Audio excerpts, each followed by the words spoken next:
You ready? This must have been a long time. All right, good evening, everyone. Thank you for coming. We got a good crowd tonight. I guess everybody missed not coming. We had our little summer break over a July 4th holiday. Have a number of public hearings tonight. If you want to speak at one of those public hearings and haven't already, please make sure you've signed up. We also have public comments, which are separate from the public hearings. So when we call the public hearing, the presentation will occur. There'll be some questions, and then we'll go to public comments during the public hearing. So we begin our meetings with a moment of silence, so please join me.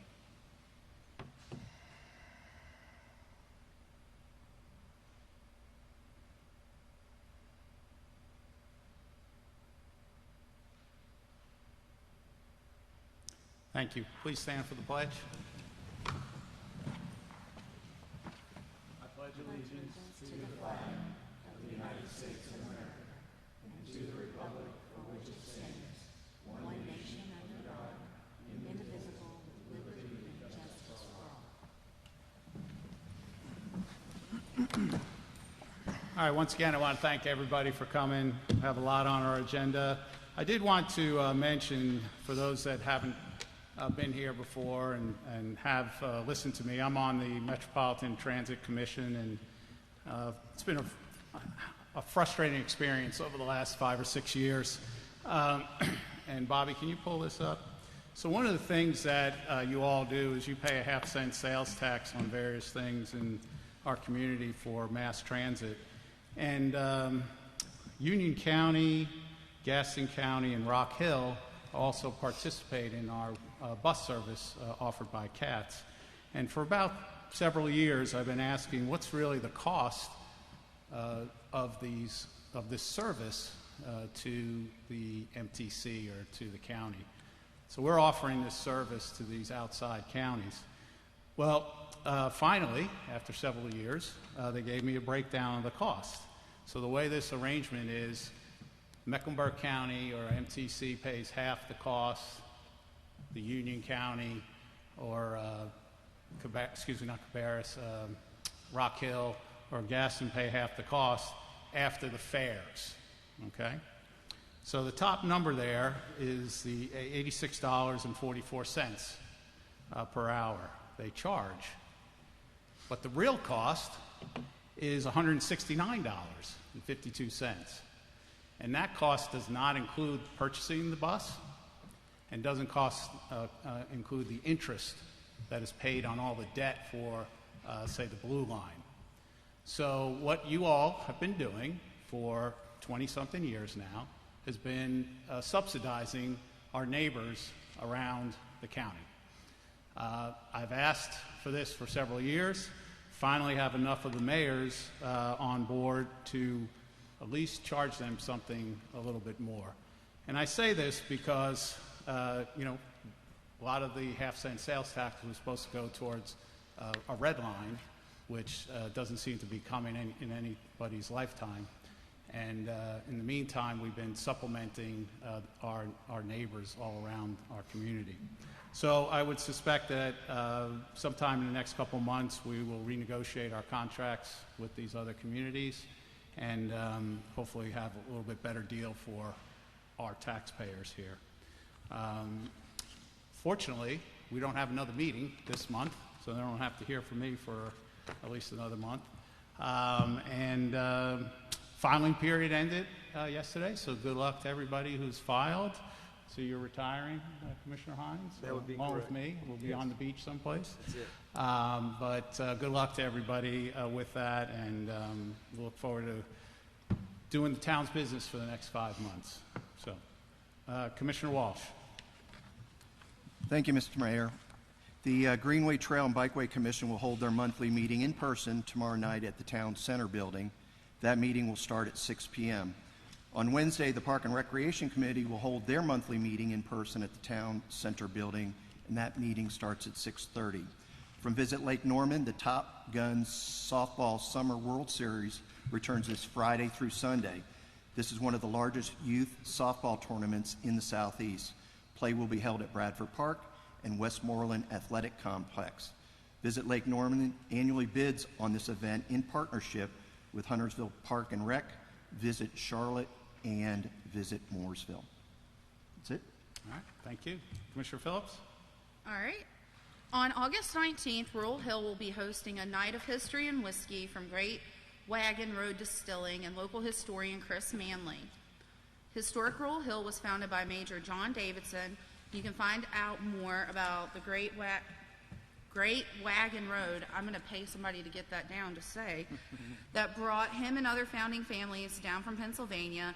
And while you're learning about the Great Wagon Road, taste whiskeys from Irish immigrant and master distiller Ollie Mulligan and the Great Wagon Road Distilling Company right here in Mecklenburg County. If you're interested in participating in this, you can reserve tickets on Eventbrite or by checking on Rural Hill social media. And then I would like to say, earlier this month, I made a request to Colonial Pipeline to attend one of our board meetings in August to give the public an update. I found August very fitting since it would be the one-year anniversary of the spill taking place. Colonial declined with the following email.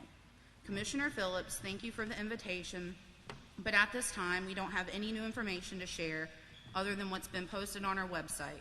We continue to engage with our neighbors who live nearby on a regular basis and answer questions that come to us from community stakeholders. If there are questions that you are receiving, please send those along and/or encourage those who are asking questions to reach out directly to me or through our website. Best regards, Chip Little. I wanted to share because I know others up here have made similar requests to. Colonial Pipeline not attending town board meetings isn't the lack of us trying, but is their lack of willingness to participate, and I felt like that was an update that needed to be shared. If you have any questions or concerns about Colonial Pipeline spill, you're welcome to reach out to me or anyone else on this board, and we will do our best to get you answers. And that's all I have. Okay, thank you. I got the same response. Commissioner Munger? Thank you, Mayor. On July 1st, I attended the Huntersville Ordinance Advisory Board meeting, where we discussed at least one of the items on tonight's agenda, and also an interesting topic regarding being able to build a privacy fence in the front yard. I do hope we are able to find a suitable solution for that particular homeowner. And as always, if you have the opportunity to give, please consider supporting our nonprofits such as Angels and Sparrows, Caterpillar Ministries, Bags of Hope, and Ada Jenkins. And that's all I have.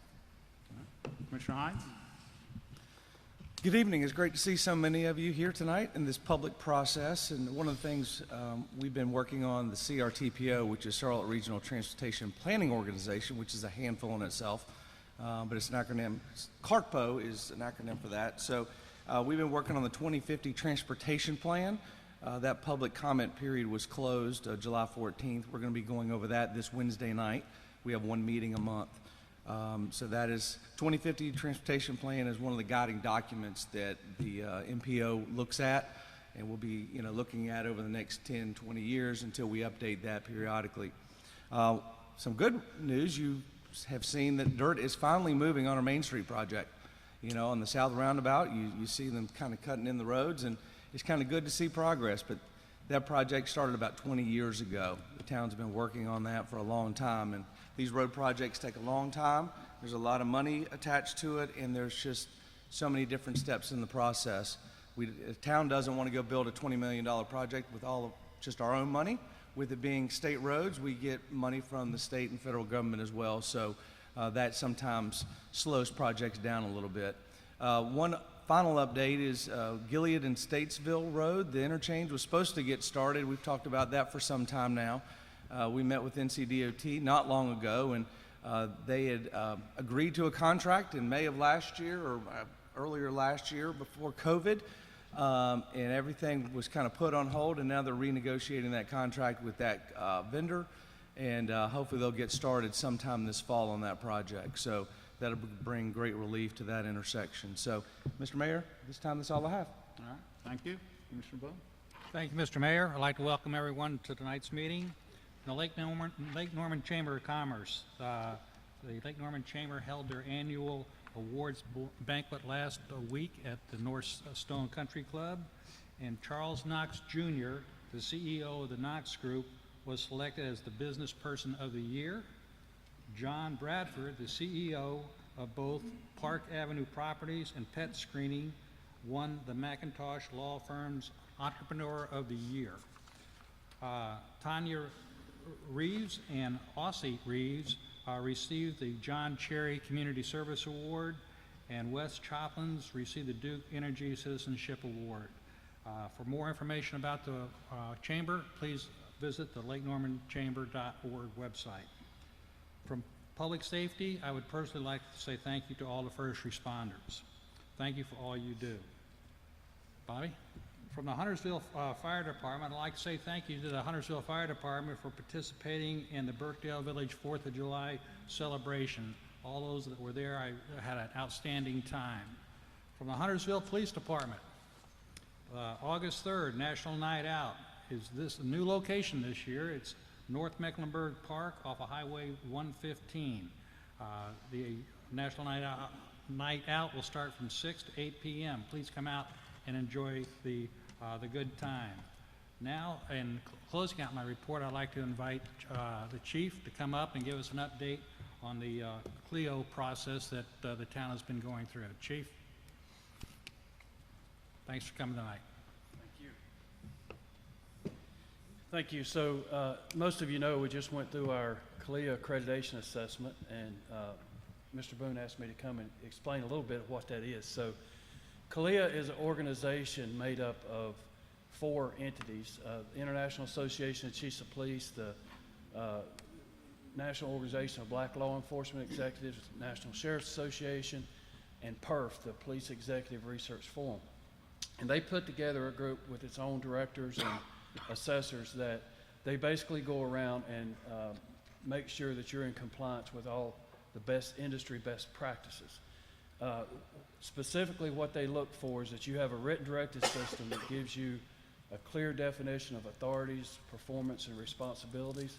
It makes sure that you're generating reports and analysis that lets you make fact-based informed decisions. It makes sure that you're prepared to deal with any natural or man-made civil disturbances, as well as making sure you're engaged in community building, both community building and maintaining community building over the long haul. So the way they do this is we have 484 standards that we have to meet. And they look at, it's a 4-year cycle, and each year they look at roughly 25% of those standards. Some of those standards, like use of force, things like that, will be looked at every year because things are rapidly changing. You remember the chokehold issue that came up. We've had a chokehold rule. We don't use chokeholds for a long time, but they come back and double check those kind of things more frequently, the highly sensitive things. So they do that every year for 4 years, and then on the 4th year, they send subject matter experts down to review our practices. So they make sure that our practices, what we're doing in the field, is actually mirroring what's in our policy manual. And they do that by pulling in random officers, asking them questions, making sure that they understand the compliance issues, and it's quite an extensive thing. So I got the letter today. I sent it to y'all today after I got it, but it was late, that we are reaccredited with advanced accreditation for a 4-year period, and we appreciate everyone's support. The public input we got was helpful, and we look forward to doing it again 4 years from now. So thank you. Thank you, Chief. Any questions? Any more, Commissioner Boone? That's it. That's my Okay. report. Commissioner Bass? Thank you very much. Thank everyone. I'd like to take a moment and thank everyone for being here. There's such a large crowd tonight. So for those of you who are speaking, I'm looking forward to hearing from you. And Chief Hoyle, just congratulations. Please tell your staff, we're just very proud of the excellent work that Huntersville Police Department continues to do. And it shows when you get through these accreditations, especially the advanced pieces. So thank you so very much. I do want to let the board know that I have been appointed to the Central Iowa Economic Development District Board and had my first meeting last Thursday, so I'm looking forward to representing us well on that board and then working with others within the region to drive economic development. And speaking of economic development, the EDC is currently working 45 total projects here in Lake Norman. Of the 45, 8 of those are here in Huntersville. So those are in various stages, whether it's a first contact all the way up to a site visit. They're in the middle of that process with 28 projects here in Huntersville. So hopefully we will see some good work and effort come out of those. And we'll tell you that from an education collaborative perspective, we have been in planning mode. I work with the EDC and the Lake Norman Chamber and our area schools, middle schools, and high schools to provide opportunities for workforce development with those students.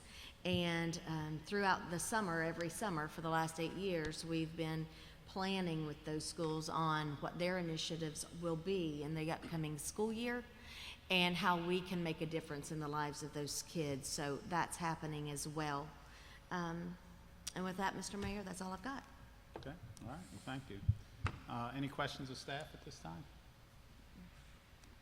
Okay, we have nobody signed up for the public comments. Do I have a motion for the agenda? Motion to adopt the agenda? Second. All right, any discussion? All those in favor? All right, that motion passes. Going to our public hearings. First, do we have any planning board members here tonight?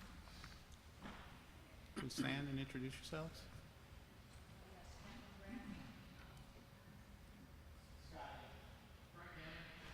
Okay. All right, thank you. Our first public hearing is 7A, and my understanding is the applicant has requested to continue. Mr. Mayor, I'd like to make a motion. I'd like to make a motion to continue the public hearing for petition R21-06 until August 16th, 2021 at 6 p.m. to be held at the Recreation Center or Town Hall. Okay. Is there a second to that? Second. All right. Any discussion? All right.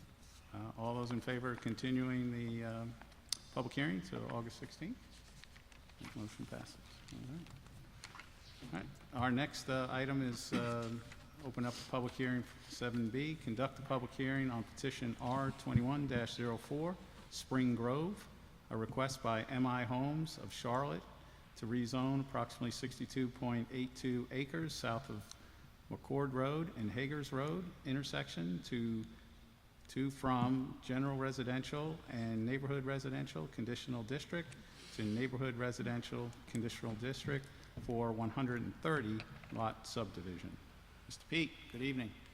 Thank you, Mr. Mayor. I want to enter the staff report into the record, and I'll go through a brief description of the request this evening, and then the applicants have a brief presentation they'd like to make, and then we'll be glad to, both of us, to answer any questions that you have. You've already mentioned that MI Homes of Charlotte, LLC, is bringing this petition to you. The property here is located south of McCord Road. You would enter through Hagers Road, which has some historic large county lot single-family homes. And if you follow Hagers Road all the way down till it ends, generally, you would come to a previously approved development called Hawks Landing, which was a subdivision approved by the town in 2007. It was about 25 acres, 49 lots. That is still it is still on the zoning map, and it is still legitimate, although the subdivision, of course, has lost its vesting. The remainder that you see there in the under the GR with the hatching, that is the balance of this project, and it is under the general residential zoning classification, which we have that would cover the balance of the Hagers Road area, as well as neighboring Northstone and many other developments that you're familiar with. The agenda does mention that the request was for 138 lots, and that was at the second version of the plan. But now, due to the varying comments and changes, they're looking for 130. So the request is to take both of these two zoning designations, the GR and the old NRCD, which was Hawks Landing, take them away and create a new conditional district rezoning, which would be called Spring Grove Neighborhood Residential Conditional District. And so in totality, both of these areas equal about just over 62 acres.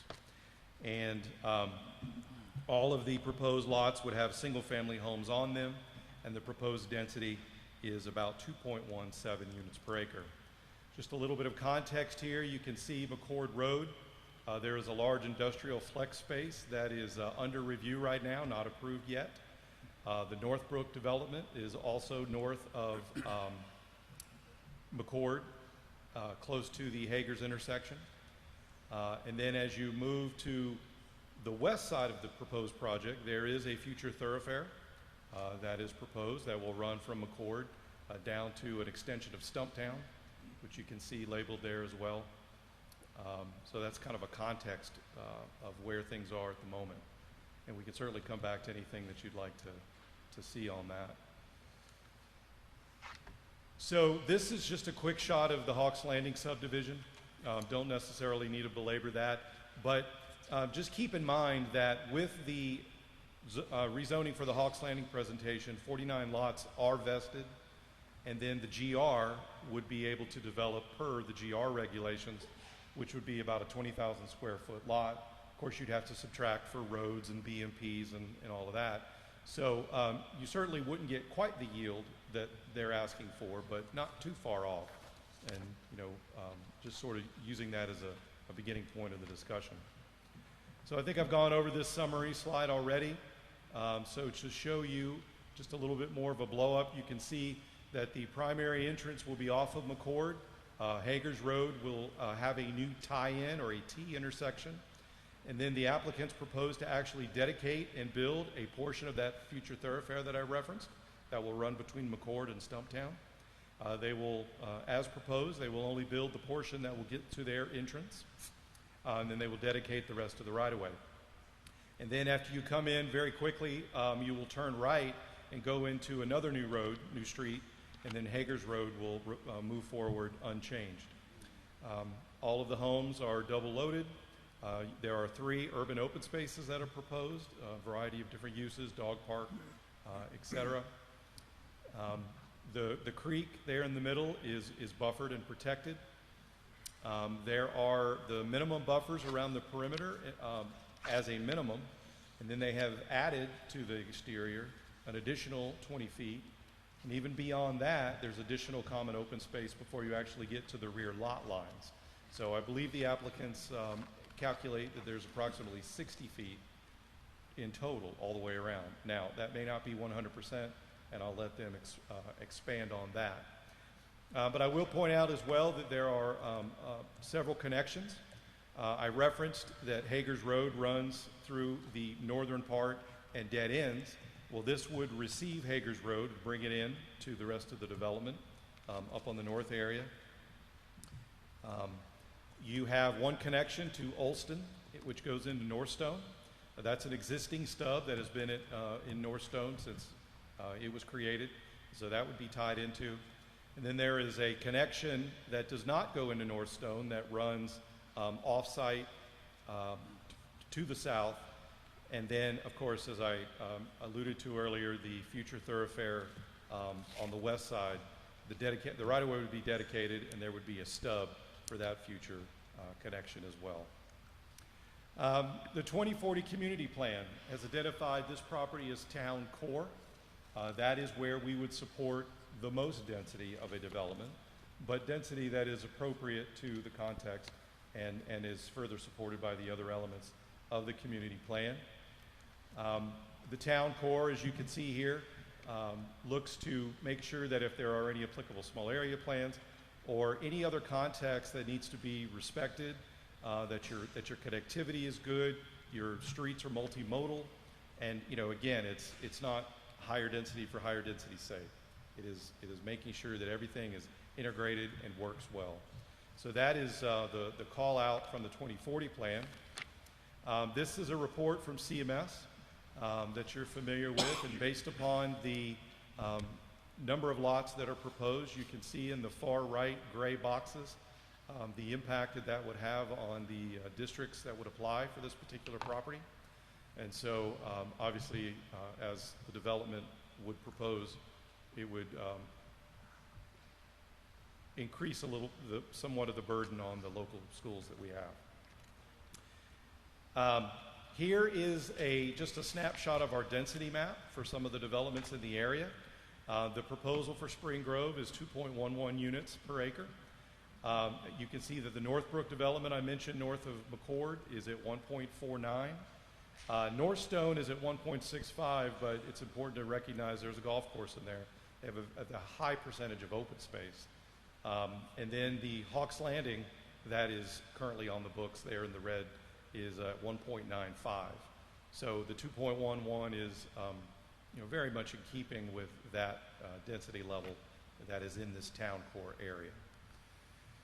So getting to the recommendations specifically, one thing I did want to mention before I go over that, and I'm just going to reference the site plan just so you can sort of follow along, and I'm reading from the third page of the staff report.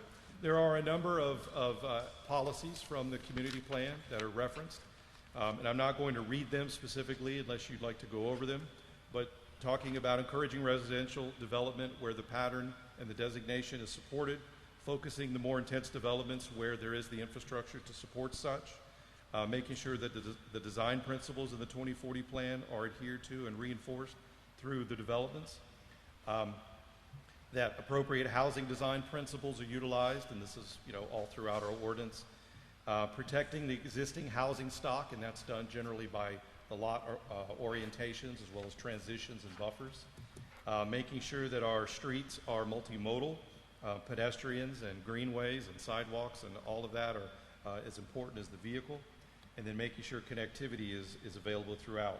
All of those would be policies that this particular subdivision is supportive of. The only policy that we identify that this project would not support would be the diversity of housing option.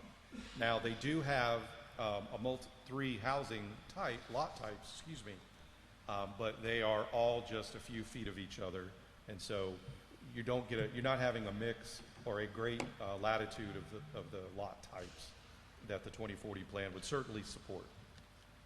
So, going back to the recommendations by staff, this is a project that is consistent with our policies that we have adopted, and with the following conditions, staff would be in a position to be supportive of the subdivision as shown. The first, of course, would be the TIA. Now, your staff report states that the TIA needs to be resubmitted, and it has been resubmitted, but the second review has not been complete. So whatever the merits of that plan are, they need to be reflected in the plan as well, and so we would expect that to happen. There is a provision in our ordinance that if you have a 52-foot wide lot, or anything under 60, you need to provide on-street parking opportunities. And they did not provide an on-street parking cross-section, but they have amended their plan, and we are working with them. Of course, the plan that you have tonight is the public hearing version of it, so it doesn't reflect that. But the applicants are working with staff to designate where they can provide that parking. So we'll need to see that. There is a lot in the rear of the development that its access is not following the provisions of the ordinance. So in terms of frontage and making sure that that's legal access, so we need to make sure that we get that, and we'll again continue to work with the applicant. I think that they are willing to work with us on that. There's a very technical note, number 4, that needs to be amended to include some language referencing the definition of what a major subdivision is. The applicants are, I'm sure, going to be fine with that. There's a lot of our typical red line comments of a detailed nature that need to be corrected, oversights, that kind of thing. Need to make sure that those are corrected. And then as a last point, this is not specifically from the ordinance, but as a recommendation from staff, and that is an acknowledgement that the adjoining property use to the west, Soil Supply, does have reports in the history of odor, dust, etc., that's been experienced by surrounding property owners. And so to sort of do as much as can be done with that, The suggestion would be that something in that western edge area be done to create as much buffering as possible. Perhaps it's a wider buffer, perhaps it's a more articulated buffer, meaning a wall or a fence. There may be other ways to sort of address that. I think that's a conversation that the applicants are, I'm sure, willing to have, but we wanted to recommend that to the board, that that's probably definitely something that specifically needs to get some discussion. And I think what you'll see there in that bullet and in the staff report is we're specifically recommending a berm, trying to get a little more elevation to what would be planted. Now that does take out, or a berm would take out existing trees. And if the existing trees are of a nature that's better, we certainly would be supportive of that as well. But not all the trees along that edge are maybe as tall as you'd love them to be, if you will, to achieve that goal. So that is the presentation specifically. I'll be glad to answer any questions you have of the staff report or that I can from staff. And then the applicants do wish to make a presentation. Okay. Commissioner Hines? Mr. Pete, thank you. Hawks Landing, approved in 2007. I think you said it was vested. Can they go out there and build that today? The zoning designation is in place. Okay. The subdivision, as you know, is a separate legal document, and it has lapsed, but it could be theoretically reapproved by the board to dovetail into that zoning and picked up today or tomorrow, yes. Okay, but with them adding an adjoining property, they're just doing it all at the same time with one, Yes. under one rezoning, conditional rezoning. That's the request. Okay, thank you. That's all I have for now. Commissioner Bales, did you have a question? I did. Just in regards to Hawks Landing, I mean, if the blueprint for Hawks Landing isn't the same as this, correct? It is not terribly far off. You can see in the Okay. right corner. Mm-hmm. The land, of course, is really going to lend itself to only so many things. I too have a few concerns, just like staff, in regards to that back boundary with soil supply. Did you say, and sorry, the room is so large, sometimes I don't quite hear everything. Did you say that the buffer back there now is 60 feet? In measuring from the end of the lot line to the edge of the property, there would be approximately 60 feet. And that's based on the scale of the plans that we've been provided. Now, that is not uniform, and that does not mean that there aren't proposed uses within that area. Right. Okay. I agree with staff. Berm, fencing, those types of things to help with the noise, because trucks are going up and down that gravel road daily. And I would also like to throw out and recommend maybe disclosure for the homeowners that abut the property line, so that when they go to sell these lots, that they are noted, they know that they're buying a home, they're building a home up against a gravel road that heavy traffic is on it during the week. I think that is very important. I think that we've seen that. I have seen that over the years. Things come up. I think the best way to address it is making sure that they know up front. There's no surprises with it if this is approved. And then my last question, and I don't know if it can be asked, and it's probably a Stephen question. I know the TIA hasn't been done yet, but in looking at this, there's one way in, one way out, and that's Hager's and McCord. With all of the development that's happening out there with Northbrook and with the commercial piece across the street as well, has anyone looked at the viability of a roundabout to keep traffic moving?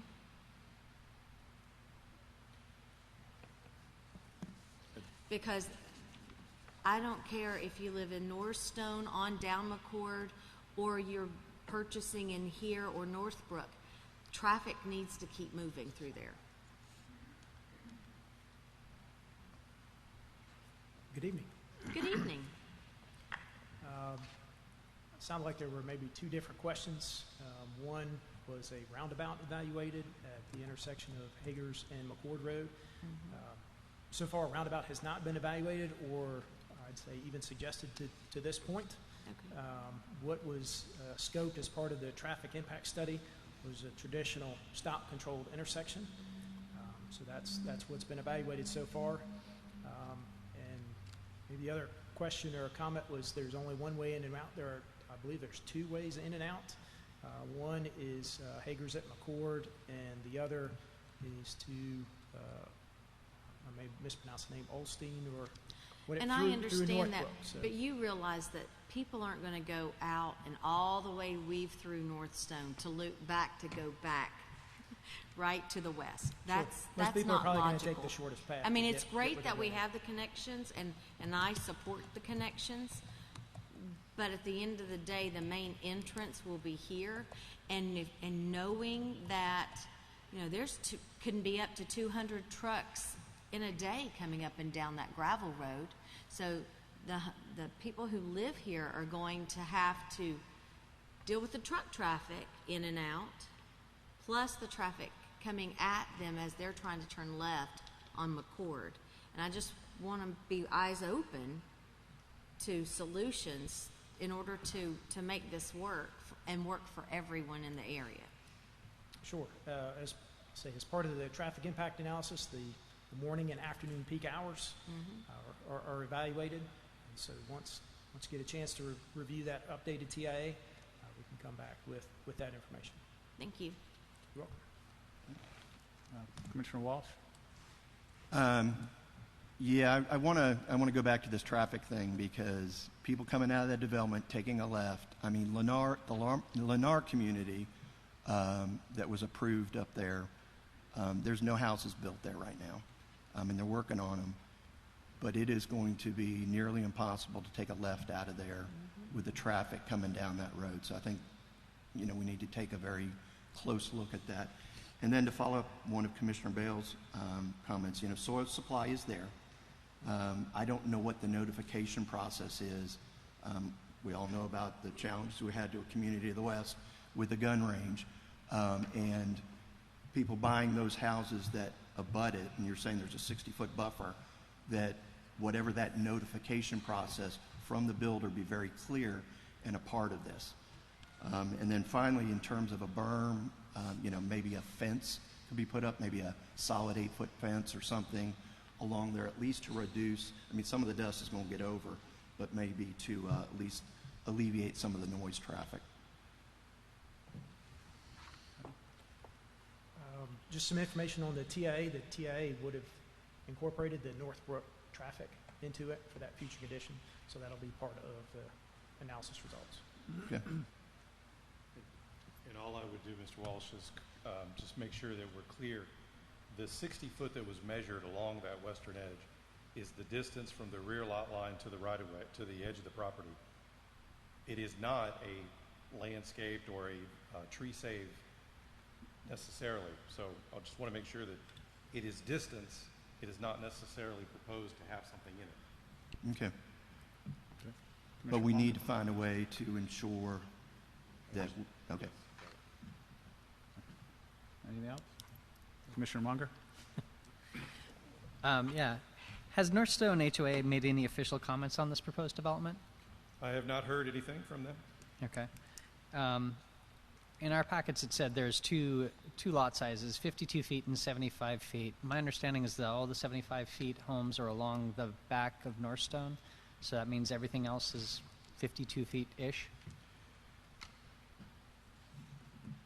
I believe, and I don't want to, I believe that the applicants have made some adjustments in that regard Okay. from the public hearing version of the plan to what they're currently working with.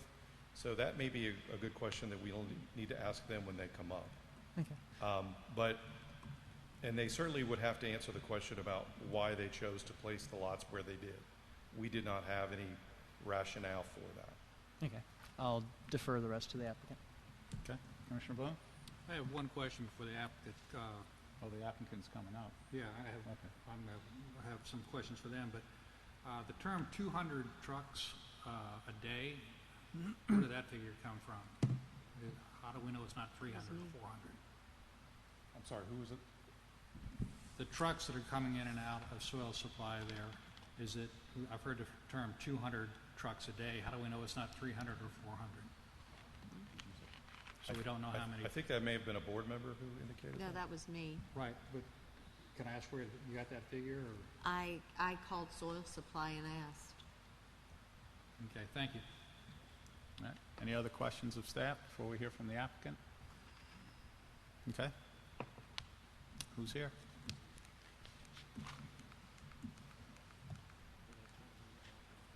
Huh? Yep. Mr. Mayor, members of the Yeah, commission. so please introduce yourself and your presentation portion. You have 15 minutes max. Yes, sir.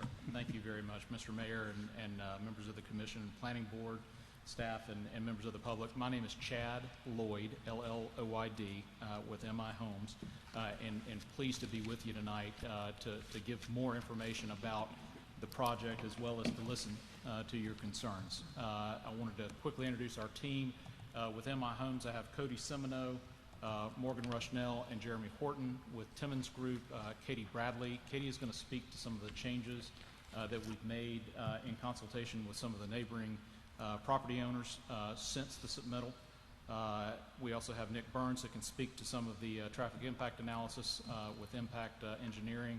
And finally, Cindy Reed with Urban Law to speak to some of the alignment with your 2040 plan. A little bit about MI Homes. We've been building in the Charlotte metro for about 35 years, and I wanted to show you quickly just some of the locations, many locations all over the area. The two closest communities that we're building into this project, the closest is off of Rhema Church Road. It's known as Ramsey's Glen, and then on the west side of town off of McElwain Road, the Farringdon community, and that can give you a sense of the anticipated fit and finish of the kind of communities and the kind of product that we build. The site location, I think David has touched on, and Cindy, I'm going to turn it over to you for a moment on the plan, the 2040 plan. Good evening, Mayor, Commissioners. I'm Cindy Reed with the Urban Law Group. I'm happy to be with you tonight. I used to be the former attorney for the town of Davidson, so I may have met some of you from that former job, but it's good to see you again. And the Timmons Group and the developer have been doing a great job moving this project forward, and they've asked the Urban Law Group to come and speak on behalf of how this project fits in with the 2040 land use plan. The 2040 land use plan is a vision for your community, and it tells us what we want this property to look like in the future. And this property is shown as being in the town core. And the town core anticipates more intense development in this area, and then as you feather out, more moderate, and then the residential edge, which is a lower intensity. But this site is town core, which one would expect more intense development. But in fact, the development that is proposed is actually consistent with the development pattern around it. And I have a slide about that, but I'd like to talk a little bit more about the town core. What the town core anticipates in this area are single-family homes, townhomes, and apartments, and a denser area. It is consistent, and it is actually 2.02 dwelling units per acre, and it is consistent with the development pattern in this area. And in fact, it's lower. I can't see these numbers very well, but it's certainly lower than Harvest Point, which is at 2.73, directly across 115. It's also lower than Monteith, which is at 3.18 DUA. It is a lower density than Covington to the southeast and Centerline again to the southeast.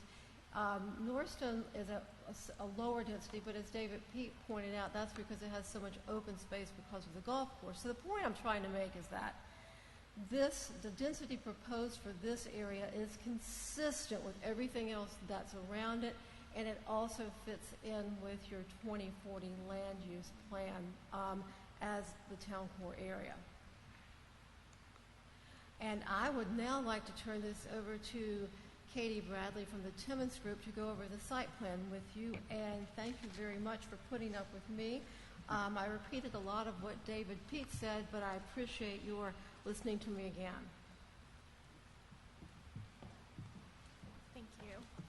I'm Katie Bradley with Timmons Group. I'm the engineer on the project, and like Cindy, I'll probably repeat a lot of what David said because he did a great job at presenting our vision for this property. Go closer to the mic. Sorry. Thank you. So as David mentioned, the existing zoning is a combination of general residential and neighborhood residential conditional district, and we will be taking it all to neighborhood residential conditional district.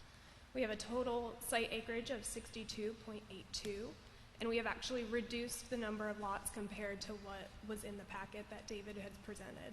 So we currently have 127 lots and a mix of 52-foot, 57-foot, 60-foot, and 75-foot wide lots, which brings our proposed density to 2.02 dwelling units per acre.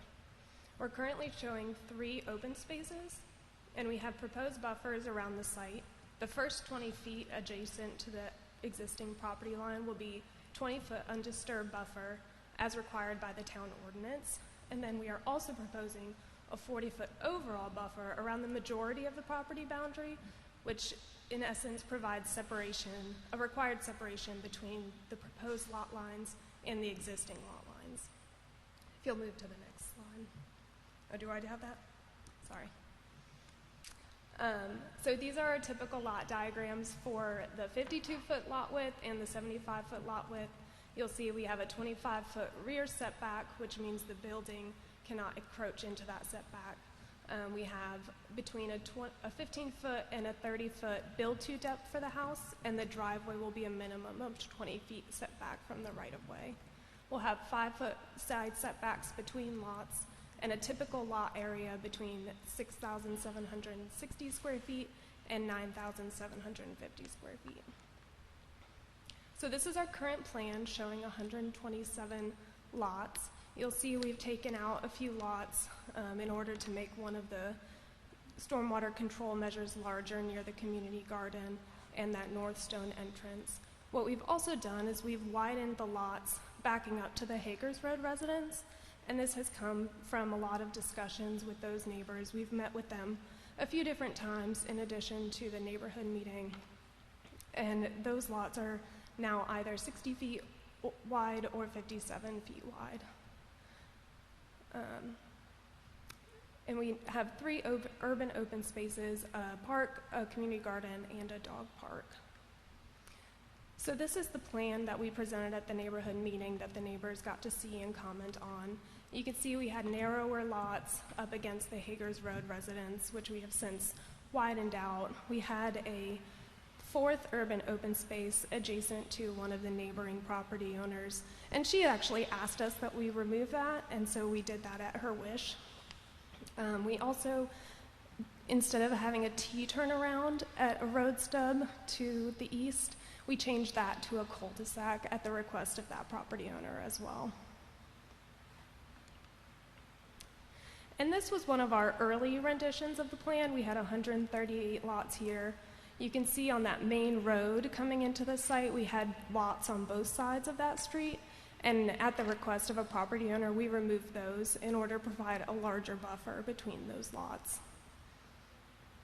We also initially had Olston Lane extending straight and providing a stub towards soil supply, which we have actually removed, and so that just tees in to the road coming down, and that road will then stub out to the west, kind of eliminating that direct line of sight from Northstone into soil supply. This plan also did not have many traffic circles, as our current plan did, on that main street that's kind of straight through the site. And the existing Hager's Road, instead of coming out down and continuing in front of houses on our current plan, as you can see, it dead ends into a mini traffic circle to try to mitigate some of the traffic concerns there. So just to summarize some of the changes we've made based on neighbor feedback, we have reduced the total proposed lots from one of our initial plans of 138 to 127. We now have a few more different lot sizes of 52 feet wide, 57 feet wide, 60 feet wide, and 75 foot wide. We removed those lots along the entrance road, and we increased the width of the lot along the Hager's Road neighbors. We removed one of the urban open spaces adjacent to an existing property owner at her request, and we increased the proposed buffer shown around most of the site. And then we also made sure that the separation between the existing lot line and proposed rear lot lines is generally around 60 feet. Most of places around the site, there's a few exceptions where we were not able to get that 60 feet. And then we also changed that T turnaround to the east with a cul-de-sac. I'd also like to address some of the recommendations that David brought up from staff. So one of those was about the TIA, which we have resubmitted, and the approved version will be submitted prior to Town Council. And we will update plans for the rezoning to reflect those requirements of the TIA. He also brought up the frontage for the Kaufman lot, and we will work with town staff to provide that frontage before we submit the final plan. He also brought up the proposed parallel parking, and we will work with him to pick out areas. This is just a preview of some areas we were thinking about placing parallel parking to provide additional on-street parking for narrower lots. He asked we add a note, and we will add that note to the plan, and then we will also work to address all the red line comments that staff makes on the current set of plans. And I know that there's already been a lot of questions about the buffer for soil supply, and we have definitely looked at that. We did provide about 60 feet between the existing property line and the back of our lots. As David mentioned, the 20 feet is guaranteed undisturbed, and when we go and do our final grading, we will minimize any extensive grading in that area, trying to preserve as much existing vegetation as possible. We'll talk with our team about adding additional planting in areas where that existing vegetation might not be so great. And a lot of that will involve going and looking at the site, seeing how the trees are, and making a call about what needs to be added. We can also look at providing a berm, but if those existing trees are good and will provide kind of that buffer between our homeowners and soil supply, we would prefer to keep existing trees. They can do a surprising amount to mitigate smell and provide some separation. So now I'm going to pass it off to Nick Burns to discuss the traffic.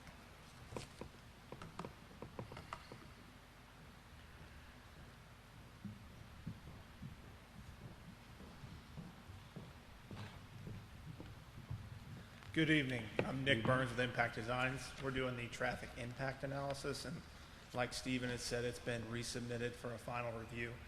Currently, the improvements we're looking at are we've got a 100-foot right turn lane on Old Statesville Road that'd be north, turning right onto McCord, and then we would update that traffic signal to accommodate, kind of maximize the efficiency of that signal, and we have a 100-foot right turn lane into Hager's Road from McCord. And so these are the projected improvements. And at the signalized intersection at 115 and McCord, we would do the analysis at 2026, which is the full build out, and we include all the existing traffic counts grown up to that year 2026. Then we include all of the proposed developments that are supposed to be built by that time frame into that data, and that's how we run our analysis. And so for at that intersection, in the AM we stay about the same, but 0.4 seconds of delay is added, and in the PM we actually improve that intersection by 5 seconds of delay.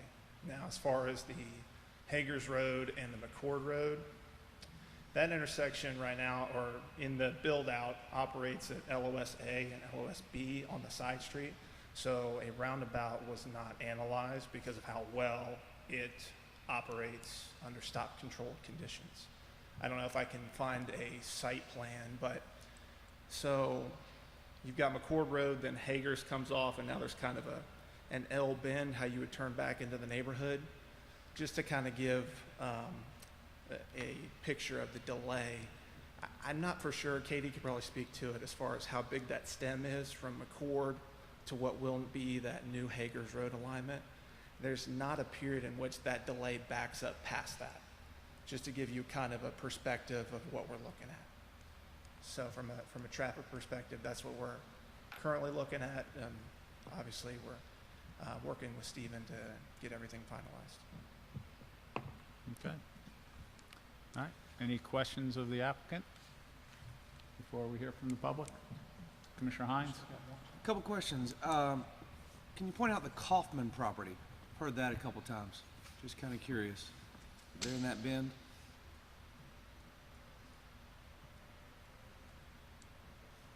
The Kaufman property is up on the pointer on our design. Is it the top one? It's the top where you see the green space. The top points up to the post. The top of it. Right here. Okay, so they wouldn't have frontage on a right-of-way. Is that right? With this development, you all are gonna have to grant them access, is that correct? They're going to have access. They will have, yeah, of course, yeah. The second one is along, going back to soil supply. Did you say it was a 20-foot undisturbed buffer at minimum, plus an additional up to 40 feet? So on our plan, we're calling out a 20-foot undisturbed buffer, and then outside of that, there'll be another 20 feet, so total 40 feet. But the, I guess, 20 feet internal to the property, we might disturb in order to grade lots out. There might be storm drainage in there. As a development team, we might talk about adding additional plantings there. And if grading doesn't require that we go into that area, we'll just leave the existing trees as is. Okay. One final question. We have to make sure we protect our existing business owners. So some of the questions that come up, which we don't want to come up in the future if this were approved, what type of disclosures, what type of mechanisms do you have in place when you sell these lots that back up to a road like this, to where it's very clear, they know what it is, and they're not going to come back to this board and complain? And I appreciate those comments, and we're taking all these notes down before we come back before you for a final vote. So let us internally discuss more concretely how we would do such disclosures of any kind of externality like that. But that's something we're definitely hearing tonight, and we'll come back with a more solid plan on it. And it very well could be a one-page document. If we bury it in the HOA documents, people don't seem to read it under pressure at a closing table. So, okay, thank you. All right. Commissioner Bales? Commissioner Hines, I want them to read it. Be nice. I would want them to read it. A quick question for you all. Currently, what trees would be considered part of this undisturbed buffer? What is already existing? What's there? As part of the plan, we did a tree study, and just off the top of my head, I can't remember how many of those were of a certain size inside that undisturbed tree buffer. Usually we're required to preserve, I believe it's 10% of the specimen trees on site. And those specimen trees, David might have to correct me if I'm wrong here, but they're, I think 12 inches to, if they're a softwood, and 24 inches if it's a hardwood. And so if any of those are in the perimeter buffer, those will be preserved along with anything else. I guess my question Yeah. is are the trees, because we see this a lot with parcels, large parcels, where they've planted, pine, they're like a tree farm. Mm-hmm. Is that the type of wood that's there, or is it different? Is it just kind of grown up as, you know, just as nature intended, I guess? When we went out on the site, I think it was more just grown up as nature intended. It was fairly natural Okay. throughout the site. Did that answer your question? It does. I haven't driven out there in a bit, and I guess I need to. Okay.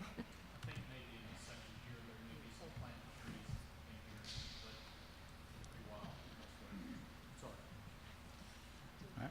Commissioner Phillips? Yes, regarding the right turn lane on the Old Statesville, how do you guys plan to go around acquiring the access to do that? That'll be a right-of-way negotiation.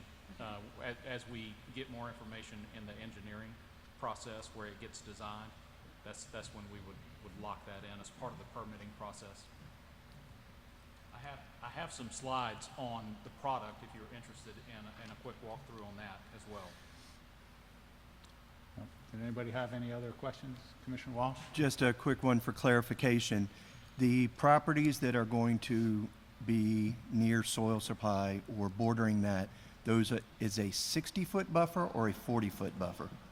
Because I heard 60 earlier and you just said 20 and 20. So the 60-foot that was referenced is, I don't know if you can see on the screen, there's that kind of darker strip. That is the undisturbed buffer. And then there's a skinny black line, that's 40 feet. And then there's some additional space between that black line and the actual properties, which equates to about 60 feet from the property line. So it's just space. There's, I guess, technical definitions of buffer, which implies planted. The 60 feet will not necessarily all be planted, and a portion will remain with existing vegetation, and we may or may not be able to plant the remainder. The vegetation aside, except, so there is 60 feet actually from the back of the property line. Okay. Approximately, yeah. Commissioner Munger? Sure. Did you have a question? Yeah, I do. Sorry. Apologize. Lost my place there a little bit. On the lot sizes, the 52, 57, 60, 75, can you tell me which ones have the 75 width? Just those right there? So Okay. those ones, and then also, yeah, those three backing up to Aberfeld. Okay, those are your 75s? Okay. Yes. And can you tell me what the average home price is of these houses? We anticipate, of course, it's going to be subject to market conditions, and I can quickly run you through kind of the look and feel of the houses here. So this is representative elevations that we have. The houses run roughly right now, depending on market conditions, just under 2,000 square feet to more than 3,800 square feet, 2 to 5 baths, half bath, and a mix of product here that is a traditional two-story as well as we have owner suite on the main level. So a good mix organically of houses that we hope will appeal to a number of customers. I would anticipate the base prices out here would range from the upper threes to on into the fours, and it all depends on the kind of options that folks would want to option up with our design center. So if I said 380 to 450, kind of covers it?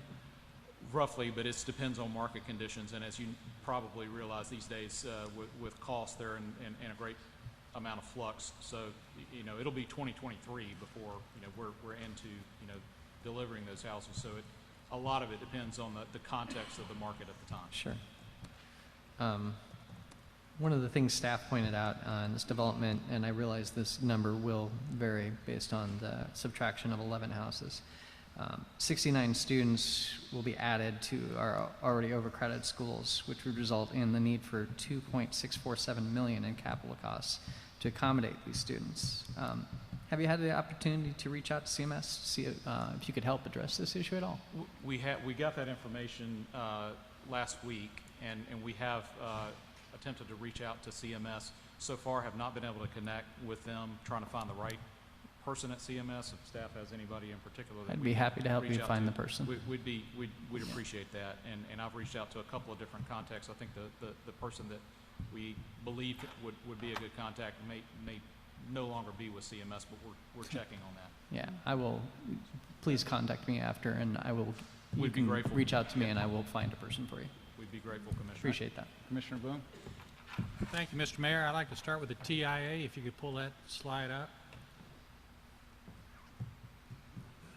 we just, the board just approved a daycare center on Highway 73, Sam Fur Road, that their options to increase, the left turn lane as you go north on 115, they had to improve to 2 left-hand lanes there, and it's not showing. It's right here, Mr. Trott. I think that maybe we could be sure we got the right turn lanes in where these people don't have to do double work.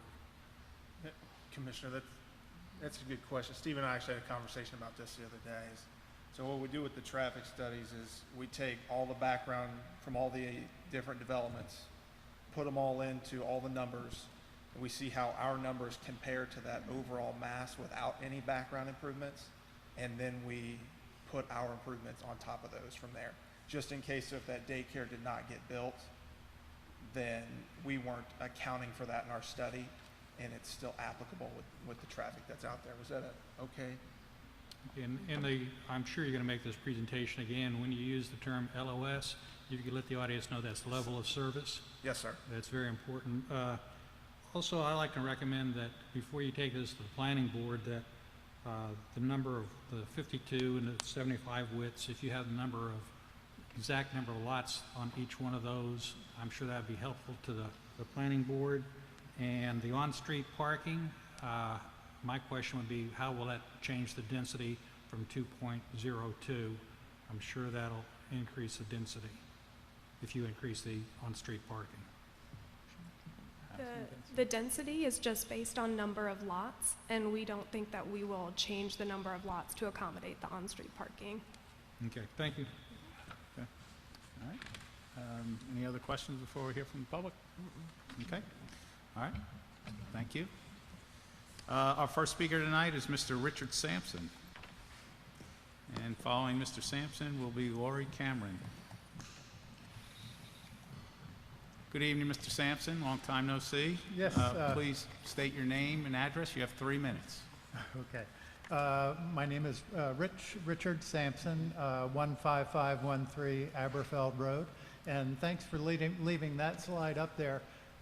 We, just to kind of put us in context, my wife and I, our property is at the very tip of the bottom, I'll call it leg, or the southern part of the site. So 2 things. We have a couple of concerns. And by the way, just because you were talking about soil supply, yeah, okay. Yeah. What did you? Oh, there you go. Our property is right there. And so you were talking about soil supply.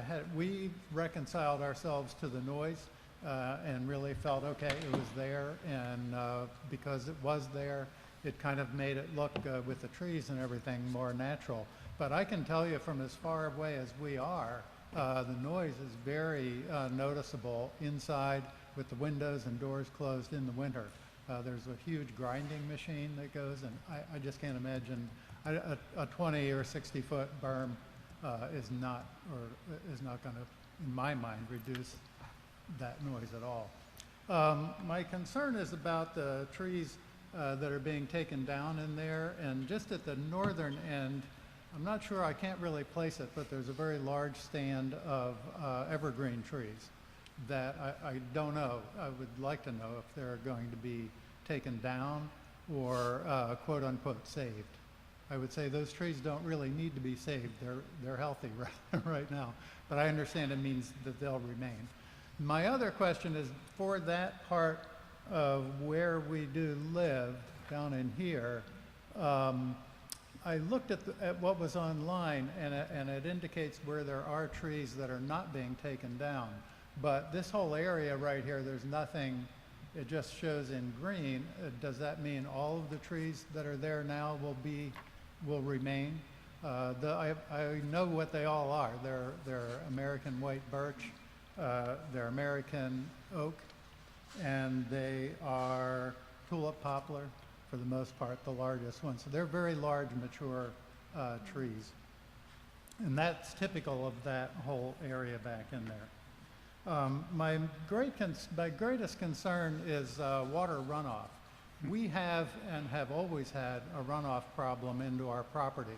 And really, I think it was maybe 10 years ago or more when we had been seeing, after heavy rain, water cascading down the slope behind our backyard. Our backyard is a steep slope there, and cascades almost like a waterfall and continues to drain for 1 or 2 more days of the water coming out of the ground. So I got in contact with the town, and 2 people came out actually and walked the site with me at the time. And I thought the water was maybe coming from soil supply not managing the water properly, but they confirmed that that was all fine and that the water was most likely coming from Hager's Road, draining off of Hager's Road. So I know that there looks like there's catchment areas in there, but I would really like to know, because it's not going to get better, I don't think. So I'd really like to know, All right. is something going to happen? Thank you, Mr. Sampson. Our next speaker is Lori Cameron, and after that, Tammy Steyer. Good evening, Ms. Cameron. Please state your name and address. You have 3 minutes. Good evening. I am Lori Cameron. My residence is 10016 Hagers Road. I also have other property on Hagers Road to 8 acres total. I want to say thank you to Chad and to MI. They have met with us. They have been patient with us. They have heard our frustrations and angers, and they have made positive changes upon our request. So what we're left with now is a bunch of residents who chose not to live in a subdivision. We chose to live on acreage on a dead-end little lane because we didn't want to be in a subdivision.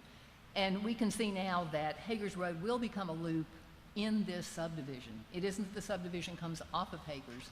We are part of the loop.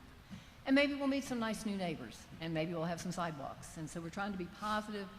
We are realistic enough to know that this land will eventually be developed, and that the MI plan is more in keeping with what we would want than apartments or a gas station or other things. So as much as we would like to stay in our little wooded lane, it isn't going to happen. We are in Huntersville, and growth is inevitable. The biggest concern that remains now for many of us, me included, is the traffic. We have questioned a traffic circle at the entrance, and I don't know if that means the purchase of more land to make it big enough for the soil supply trucks, but the 100-yard or 100-foot, I forget what you said, right turn lane as you're going east on McCord to turn into Hagers will keep traffic moving on McCord, such that we can never turn left. We turn left now because cars turning right into Hagers and the big trucks that have to have a wide sweep coming into Hagers slow down enough that we go out in front of them. But Hagers Road will be moving at a faster speed. We will have an extra lane that we have to cross in front of to turn left. And I would like to see something proactive before somebody gets killed. My approach is going to be I go out there, I turn right, I pull into Lennar, and they're going to be complaining because everybody from our subdivision is going to go out into Lennar and turn around and go back out. It needs to be addressed. Hagers Road also is a very narrow road. If you have not gone down Hagers Road, each of you individually in a car, I invite you to do so. I think we're 16 feet wide. So when 2 SUVs or a pickup and a car or a garbage truck or a landscaping truck and a car pass, we have to slow down to about 5 miles an hour and put our right passenger front tire right on the edge or on the shoulder. That's fine. There's 24 houses on the street. We don't mind doing it. We smile, we wave, it's cool. But when we increase from 24 houses to 24 plus 127 that are largely using these roads, now how many will actually go through Hagers, the length of it, as opposed to going through the neighborhood, I don't know. The road was also a gravel road, just like the gravel road going to soil supply.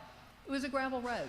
And when the neighbors 25 years ago said, whoa, we don't want gravel, they threw some blacktop on top of the gravel. There is no road bed. It is not designed for heavy traffic, but school buses, more garbage trucks, you know, so, and we like our little road. We don't want our little road to be changed. We don't want a center stripe and all that stuff. We want to keep our little road our happy little lane. The MI has agreed to put in traffic calming measures. I have talked to the town about how do we go about that. We are posted at 25 miles an hour. Once the volume of traffic goes up enough, there can be a study and a survey, and then if we meet the criteria, they'll put in some speed bumps or humps or whatever you call them. MI has agreed before we get into that problem that they are willing to do that on Hager's Road. But then the question is who maintains it? Obviously, the town of Huntersville. I asked the commission to please approve these speed humps early on before we actually have to go through the study and survey, since MI is willing to do it at their expense in the development. And then the last thing that I tell myself maybe can be a positive of this, we're trying to keep a positive attitude toward growth. We all are sitting on septic tanks. I have been in the city limits for 25 years. I don't have water. I still have a well, but that's my choice. But I want access to a sewer. So the sewer stubs are coming in. The town has said, no, it's not our responsibility. It's City of Charlotte or Charlotte Water. Well, the town of Huntersville has clout to talk to Charlotte Water and say, our residents need a sewer on this street. So I hope in the planning and development of this land that the commissioners from Huntersville that represent me can have a voice with Charlotte Water so that I have the ability to come into the 20th century and have a sewer as opposed to my septic system. That's at my expense. Every time I have to dump $1,000, $5,000, have it pumped, whatever, I'm ticked because I'm paying city taxes and I don't have total town services yet after 25 plus years. But all in all, we're trying to keep a positive attitude. The land will be developed with something, and I thank MI for being as patient with us and our hysteria and our upset demeanors as we have been. I think we've made progress. So thank you. Thank you. Emily Outing, I believe you're here and you seated your minutes. Okay. All right. Tammy Steyer and then David Steyer. And when you hear the beep, that's 3 minutes. Good evening. Please state your name and address. You have 3 minutes. Thank you. My name is Tammy Steyer, and I live at 10225 Hagers Road, which is adjacent to the entrance of the proposed Spring Grove development. My husband and I are not opposed to the development, and we agree that Huntersville is a very desirable place to live, which is why we moved here 7 years ago. We had some very specific criteria when moving to Huntersville: no HOA, a large lot, and privacy, and we found all of that on Hagers Road. As Lori stated, MI has made several changes to their site plan to accommodate our request specifically. They removed those first 3 houses, and we appreciate that very much. We are not opposed to the site plan submitted by MI Homes to the town. That was included in the staff report. They've committed to the limits of disturbance that will allow trees to remain between their development and our property, and we're very much appreciative of that as well. There were also additional accommodations made for neighbors that the board probably has not seen yet, but you'll need to consider that, I think, with your site plan, when you review the site plan. Our biggest concern at this time is traffic, as stated by Lori and others, and the impact to Hagers Road and the access to McCord Road. The staff report for Spring Grove development references the 2040 comprehensive plan and states that the proposed development is consistent with that plan. The reference to land use and housing policy number 5 does not reference Hagers Road as being a transportation infrastructure necessary to support Spring Grove. Hagers Road will be the preferred exit route to McCord Road for approximately half of that development, which you guys can probably surmise from that drawing. The road is narrow and, as Lori stated, will not stand up to that volume of traffic. I do not believe it's necessary to connect the road, but if it's absolutely a requirement, which the infrastructure I understand, then MI has offered to install speed humps, and we appreciate that as well, on Hagers Road, and the city should agree to maintain them. The staff report states that the planning board should consider the adequacy of public facilities and services available for the development. The residents on Hagers Road should be provided sewer as well as the city sewer service, since the report states that that service is available for the Spring Grove development. It should be available for Hagers Road as well. The traffic impact analysis, I do not believe, is complete or accurate. It did not consider additional traffic from the 190 homes into the Northbrook development. I believe it stated that there was a proposed development that could impact it, and it assumed a 2% annual growth considered, a 2% annual growth considered as part of the TIA, and that's not consistent with what's been experienced in Huntersville. I think you guys probably know that better than I do. But the 2040 plan expects a 74% growth rate between 2018 and 2040, and that's significant. And I'll just say one more thing. I really think the traffic circle is a great idea. I think that would solve a lot of these problems, especially with the future thoroughfare, as well as the flexible industrial tie-in that Mr. Keat mentioned in his presentation. Thank you very much. Thank you. Mr. David Steyer. And next after him, Robert Selly.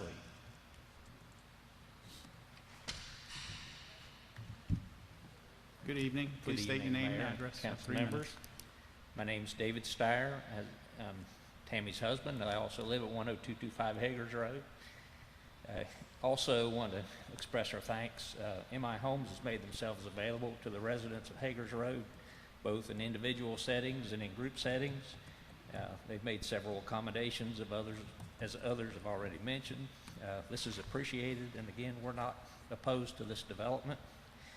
I actually prefer it to other alternatives that might be allowable based on the 2040 community plan. So my thanks to the commissioners who pointed out, Mr. Walsh and Ms. Bales, it looks like, who very perceptively picked up on some of the traffic issues coming off of McCord Road. Probably 90% of our traffic turns left onto McCord, and that's difficult enough now at times in the day. Adding 127 new homes coming out the same road is going to be a major issue. So again, most of my concerns are related to infrastructure and traffic issues, both immediately local there to Hagers Road and on a broader view, all the development in that whole general area with the infrastructure in the North Huntersville area. So two of those issues have already been discussed, the speed and traffic control on Hagers Road itself and the ability to turn left onto McCord. The proposed right turn lane, as was mentioned, could potentially be dangerous because it'll keep traffic moving through there. If you try to turn left and don't see a car hidden behind a vehicle in that turn lane, you may pull out in front of somebody still traveling at speed. Of course, sewer's already been mentioned. That's an issue on Hagers Road that with it being that close in this development, it looks like it'd be an easy tie-in. On a broader scale, infrastructure concerns, again, the sewer, the schools, that's been discussed already, the roads and the traffic, generally from all the development, a lot of it up on Mays Road. There's some proposed developments up there as well that'll be coming, south down to Sam Fur Road most likely. Of course, emergency response, fire, police, and medical, all those concerns with just additional, very rapid growth in the whole Huntersville area. So in summary, I just feel the pace of growth in Huntersville is excessive, and always the infrastructure improvements seem to be too slow or too late to keep up with that. That results in a reduced quality of life for the residents of this town, and that seems contrary to the stated purpose of the planning board, which talks about maintaining quality of life in the town. So, thank you. Thank you. Next speaker, Robert Selly and Jim and Diane Graham. Not sure which one is next. Good evening. Hi. Please My name is state your name Robert and Selly. address. Excuse me? Please state your name and address. You have 3 minutes. My name is Robert Selly. I live at 9808 Hagers Road. I live right at the end of the road with my wife Angela, where we have raised our 3 boys. We literally live on 3 acres at the end of a dead-end road, and it's been our paradise for our last 25 years. We moved there just as Northstone was being developed in anticipation of Their development, we let about 30 feet of the back of our property revert back to natural landscaping for more of a buffer. We realize growth happens, and we've consigned to the fact that that's a reality. Our primary concern is to preserve our little piece of heaven and the little lane known as Hager's Road. We know all of our neighbors, and we wave to our neighborhood friends as we drive up and down the road. And that brings us to Spring Grove. I'd like to say that Chad Lloyd from MI Homes has been a joy to work for, and I think he and I have developed a friendship during this process. He has been a wonderful voice for our little community and our concerns to MI Homes. He has granted most of our wishes to the best of his ability. He has been to our homes, attended our neighborhood meetings, and has even responded promptly to my texts on weekends. Again, he has been a pleasure to deal with. We and our neighbors have many concerns about the new traffic on Hager's Road with school buses, garbage trucks, mail delivery, as well as our new neighbors of the Spring Grove community, and what impact they will have on our little road. As well as that, Angela and I are concerned about access to our property.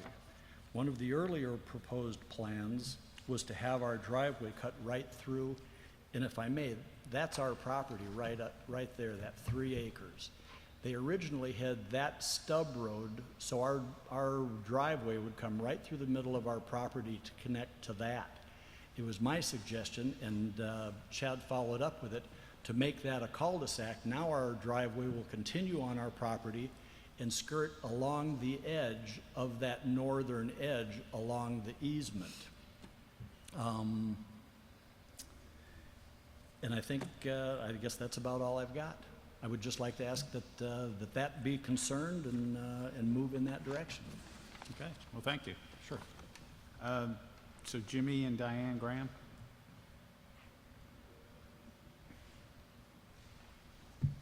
And then next up is Terry Merkline.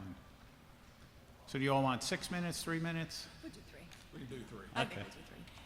So we're Diane and Jimmy Graham. We're on Aberfeld Road, 15639 Aberfeld. Come up closer to the mic, Okay, please. we're at 15639 Aberfeld, so we're right on the corner of Aberfeld and Olston. We've heard a lot about traffic. Traffic is our main concern. I'd like to know if there's traffic studies for Olston there, because that intersection right now, it just comes down Aberfeld Road and turns on Olston to the right. People just cruise right through there at pretty high rates of speed, and people are now going to be coming down that hill from the new neighborhood. Will there be speed bumps? Will there be, what are we going to do about that? Because I think people are going to come down that hill pretty quickly.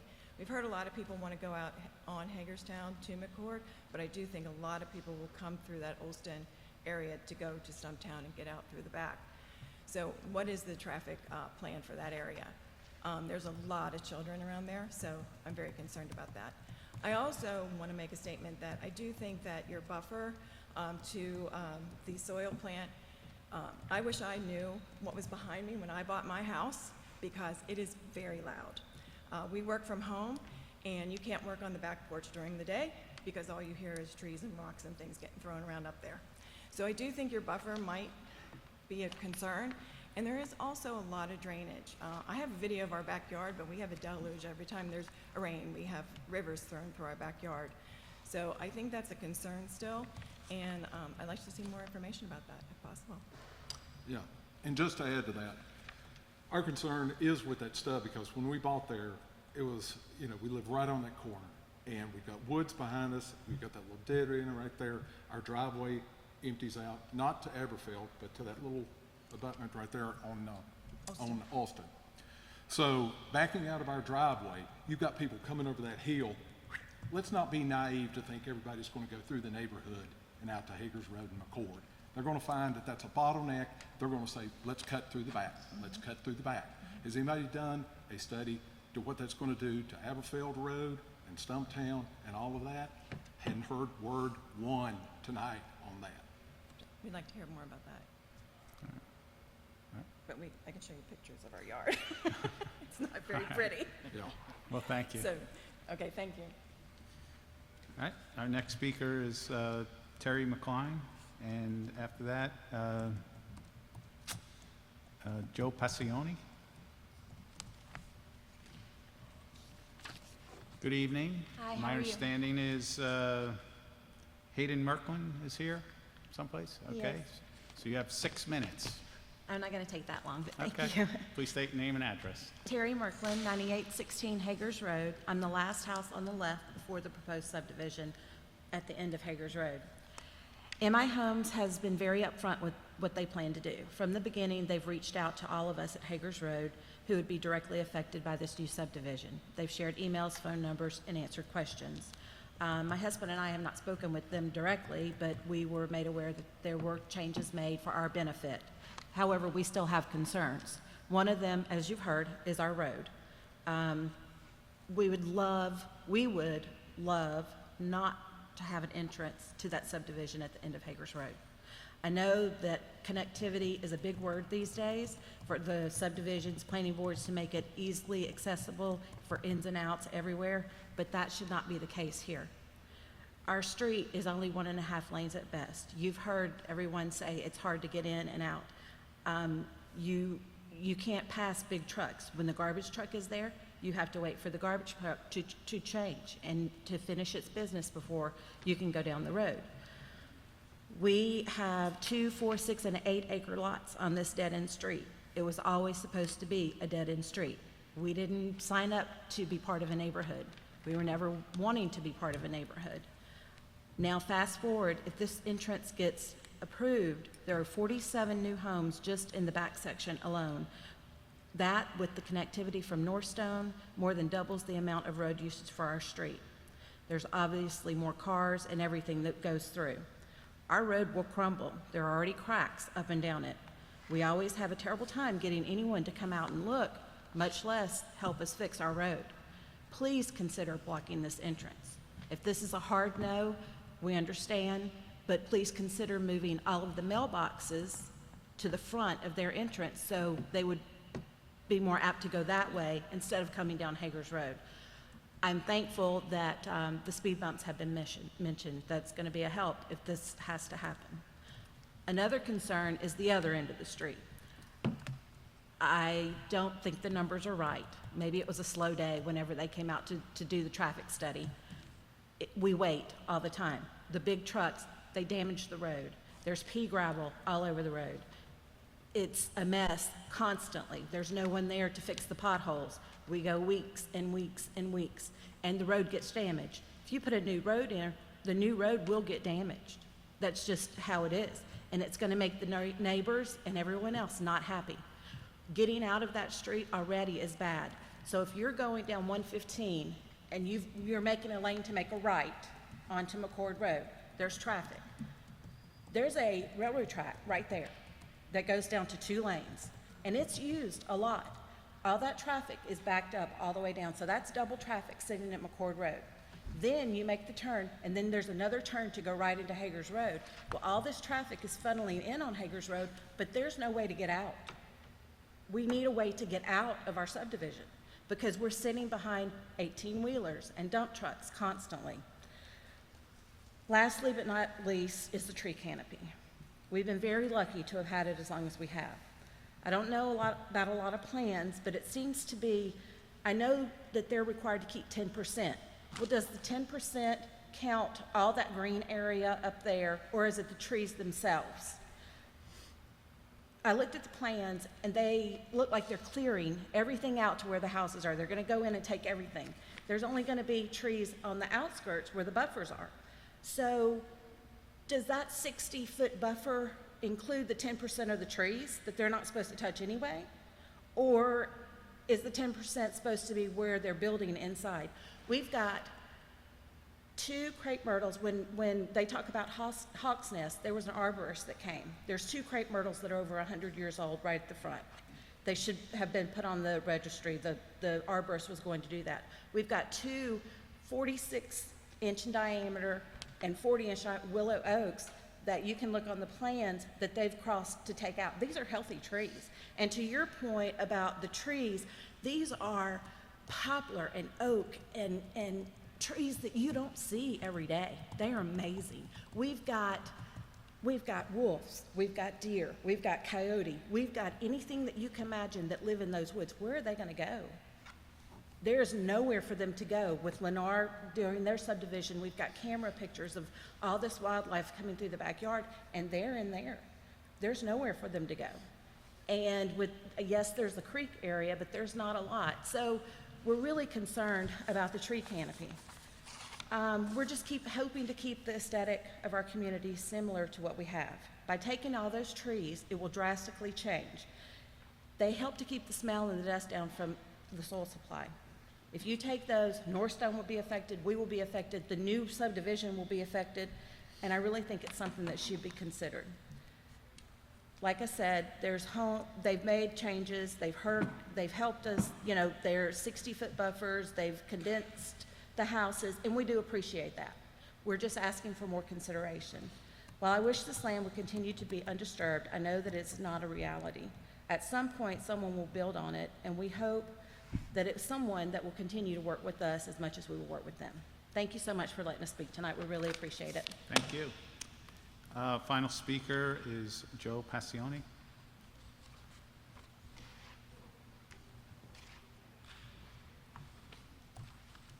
Good evening. Good Please evening. state your name and address, and I believe your wife has given you her 3 minutes, so you have Yes, 6 minutes. That's correct. I'm Joe Passione. I live at 9825 Hagers Road. That's the last house on the southern end of Hagers Road on the west side. I have 5 acres there. I'm going to try and not repeat what my neighbors have talked about. I want to emphasize, though, a number of things: water, trees, and consistency. So first, to the statement that was made earlier, that this development is consistent with what is planned, not with what is there. It is wholly not consistent with Hagers Road and McCord Road. So what's more important, people that live there or people that don't live there? Water. We heard a number of people from Northstone talk about water. Yes, I've been after, I think it was CMUD at the time that was responsible for water. Now you see, do I have a pointer? The, All right, you're done. meeting's over. Right here. This is my property, 5 acres. And right here, all of that, well, this is eroded out all the way back. When we moved there, that was a gully about 6 inches deep that ran water occasionally. It is now about 12 feet deep. The property stake was in there. It's suspended in the air now. That's gone. There is a tremendous water problem there. I think I've mentioned it to MI. They need to be aware of that, but that's going to cause a problem as you remove more trees. So that brings me to trees. Up front, up here, these are all pines in here. But back in here, all along here, that's all hardwoods, poplars, hardwoods. And it is a home to red-tailed hawks. And as you know, they are protected under federal and state law. They're a bird of prey. You cannot disturb their nest. It's a $15,000 fine for disturbing their nest. And I have a good camera and a drone. I am actually going to try and find their nests, but I fear as they cut those trees down, they're going to run into those nests. If we lose the hawks, we'll be overrun with rodents. We've always had a problem with rabbits and other rodents, mice, rats. I think it's because of that wet area. That's why the coyotes are there, because they have food. They're eating the rodents and they're after the deer. So I would ask you, as was mentioned before, we have a problem on the road. I would ask you, please don't connect to Hagers Road. You don't need it. I've heard it mentioned, well, it's a stub, you have to connect it. I don't know how it could be a stub. That was an old dirt farm road that became gravelled, and then it got blacktop, and now you call it, it's a road stub. It's a dead-end road. I would like it just to end there, no connectivity. On the entrance to Hager's Road, I've asked MI, they've looked at it and said they couldn't do it because of, I think they threw it back on the town. Can't do it because of the town or transportation. I would like to see what is Old Hager's Road now coming in, go directly, straight line, directly into the development and have Hager's Road be a left turn off that road. That way people, they think, oh, here's my road, straight in. That's the way you're going to go. You're not going to want to stop and turn to reduce the traffic on the road. I think the bumps, traffic signs, have signs, this is not an entrance to the development. You can have various signs that would help us. I think I've covered everything. We mentioned the road. Well, the road is horrible. I was standing there when they built the road. It was dirt, they put gravel on it, they blacktopped it. Now, it lasted a long time, so I kind of have to eat my words how bad the road is.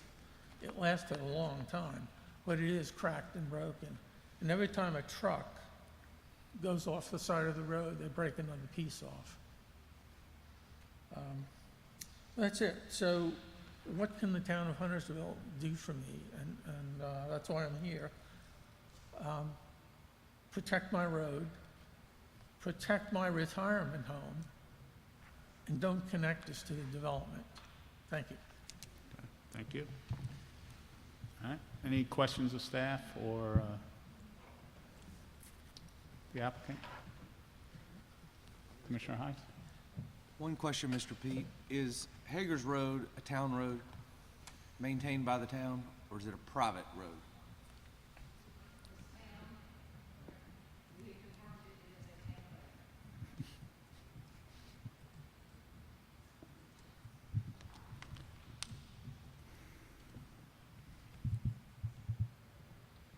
Hager's Road is a town-maintained road. Thank you. Any other questions? And I know a lot of you have asked a lot of questions. We just sit here and listen, but do know that we're taking notes as well as staff, and I'm sure that everybody will get back to you with answers to your questions. But it's just not a give and take time. Okay? All right? That's it, and we'll close that public hearing. Thank you all.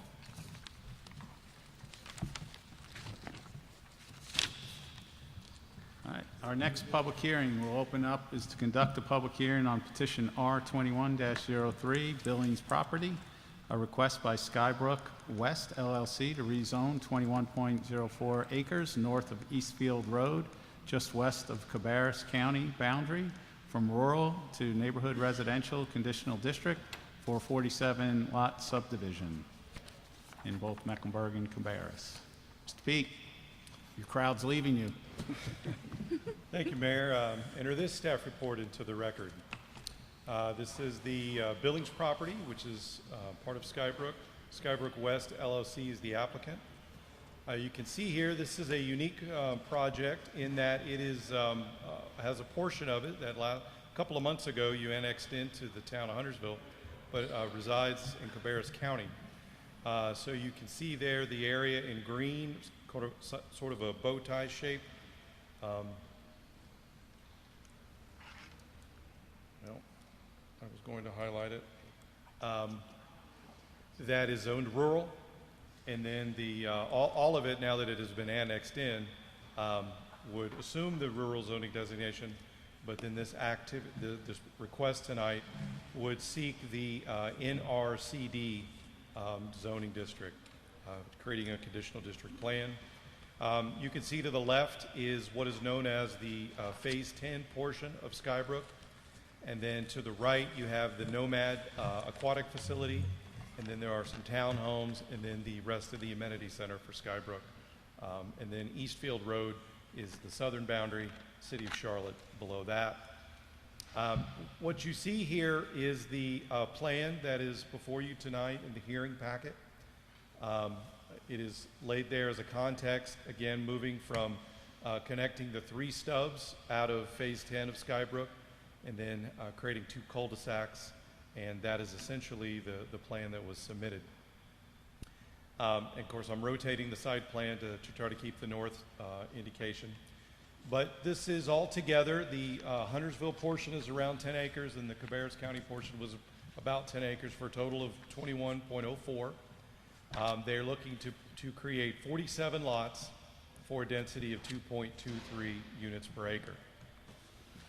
Apologize for the focus on that, but you can see the site is at the extreme eastern boundary of the town of Huntersville in our jurisdiction, and it is proposed in the 2040 community plan to be rural conservation. And this would be our lowest density type of development, similar or very consistent with the rural zoning. You're looking at about 0.9 units per acre, and that's if you have the maximum amount of open space. So not a dense situation per the 2040 plan. If you look at the rest of the 2040 plan and referenced in the staff report, what you'll find is that there are the policy statements that say that it is important to protect the existing housing stock, that along the existing streets you should encourage new buildings to respect that general spacing and orientation, improve the connectivity. Those are elements that would support a development like this. The 2040 plan does not necessarily support this particular project with regard to the density that's proposed in the designation of rural conservation. There is a land use policy that says to manage residential growth in the eastern parts of the area to discourage higher intensity. And again, we'll come back to that higher intensity part. The more intense developments, and again, more being a relative term that we'll go over, should be located in the core that we just referenced in the last case. New development should follow the design principles that have been established for those lower density areas. Encourage the diversity of housing options, look to mix your lot sizes, and try to encourage as much conservation of the land in the residential and the rural conservation. Where I'm going with all of those comments that, as I mentioned, do not support this particular development is, in a very broad sense, the Rural Conservation District, as you know, on the far east and far west sides of town, is looking for an allowance of a lower density, not to intensify because of the lack of infrastructure. However, in this particular little piece that is wedged in between Skybrook Phase 10 and the townhome development in the county, which is not in our jurisdiction, and then a quasi-commercial development, almost civic, the aquatic center, you just have a very interesting piece that when you look back historically, you can find that there are some balancing policies that we can look to. But before I get into sort of the history of how that area got there, I want to go to the Eastfield Road Small Area Plan. In that area, you can see that bow tie piece, as I keep referring to as letter D. That is from Skybrook Phase 10 to the Cabarrus County line, and it is looking to basically stay rural unless, if you read the second paragraph, the residential densities are consistent with those of adjoining Skybrook development, and they have appropriate transitions between the proposal and the existing. So are the lots oriented the same? Are they generally the same size? You know, are we putting the buffers in the right place? And so where we find the 2040 plan being broad, the small area plans, no matter where they occur in Huntersville, are more specific, smaller areas, and they're focused on just a handful of the elements that would be at play here. So the staff would recommend that the Eastfield Road Small Area Plan very much supports a development like this. Now, the density that's proposed, as I mentioned, is not tremendously large. This is the CMS report here, and you can see that the schools that are impacted and the percentages of increase there in the gray. The middle item there for Alexander Middle is not exceeding the point where CMS would sort of bring it to attention, if you will. I want to point out just a couple of things that the applicant will speak to tonight. And again, on the left, you're looking at the public hearing plan that has been under review during the previous weeks. On the right is sort of the latest version of the plan. And you can see that already there have been a number of changes that have been made. The cul-de-sacs have been modified on the north side. Primarily, and again, primarily you can see that the plan that was under inspection had a fire access only connection to Eastfield Road near the Nomad Aquatic Center. Now that is in direct report to the fire marshal's concern that all of Skybrook Phase 10 currently, as well as anything that would be proposed here, would have to go back out to Wallace Pond Road, which really only has one point of connection and could create a choke point. So the fire marshal was not satisfied with the fire access for this development, and so initially you had a fire access only connection. However, due to several comments that were made, the applicants have now created a full street connection, although it is a right-in, right-out only. Eastfield Road is not set for any improvements in the near term by CDOT, the City of Charlotte, or DOT that we're aware of. But when those improvements do come along, I'm sure access management will be part of any design that they're going to look at. But what this is going to do is allow for right-in, right-out access to the site, which the fire marshal is pleased to see two connections. So just kind of summarizing where staff's recommendation is, and you're going to see three categories here. In the green, that's an element in the staff report that has been satisfied, and that was provide a connection out to Eastfield Road, and they have done that in the latest plan. The items in red are elements where they are falling short of the zoning ordinance. The bottom area here, these are lots that are more than a quarter-mile walking distance from the urban open space that's proposed. And so we measure the distance by the linear footage of the road, not as the crow flies, and so they would exceed that. So they need to provide something additional or differently designed. The urban open space that they're providing is just it's a 500 square foot community garden. It's not specifically centrally located. So I think we would have questioned. These are fairly large sized lots. And I think that, again, if there were a desire to have gardening, there's space within the lot. Usually you find that in a very small type of lot setting. But it is true, a community garden is on our menu of choices for urban open space. And in and of itself, it is not inappropriate. We would just suggest that it's, for the density, it might not be enough by itself. The second is the cell tower. We have a provision in our ordinance that a cell tower must be located 200 feet away from a residential lot. And so you can see faintly there's a red circle which approximates what 200 feet would look like. The cell tower was permitted in Cabarrus County, and I believe that their setback is, and I can't read the number, it's either 149 or 169 feet. I'm sorry, I'm not going to say that's their setback. I'm going to say that's what's provided. So it is less than R200, but there is something that is provided there, and the applicant could clarify that. So we would certainly say that that's not meeting that standard. If the applicant is asking the board to accept something different, then a modification request would need to be provided, and to date we do not have that. So that is an unsatisfied item at the moment. And then at the top you would see there are three recommendations. And again, these are beyond the ordinance. These are things that staff would make.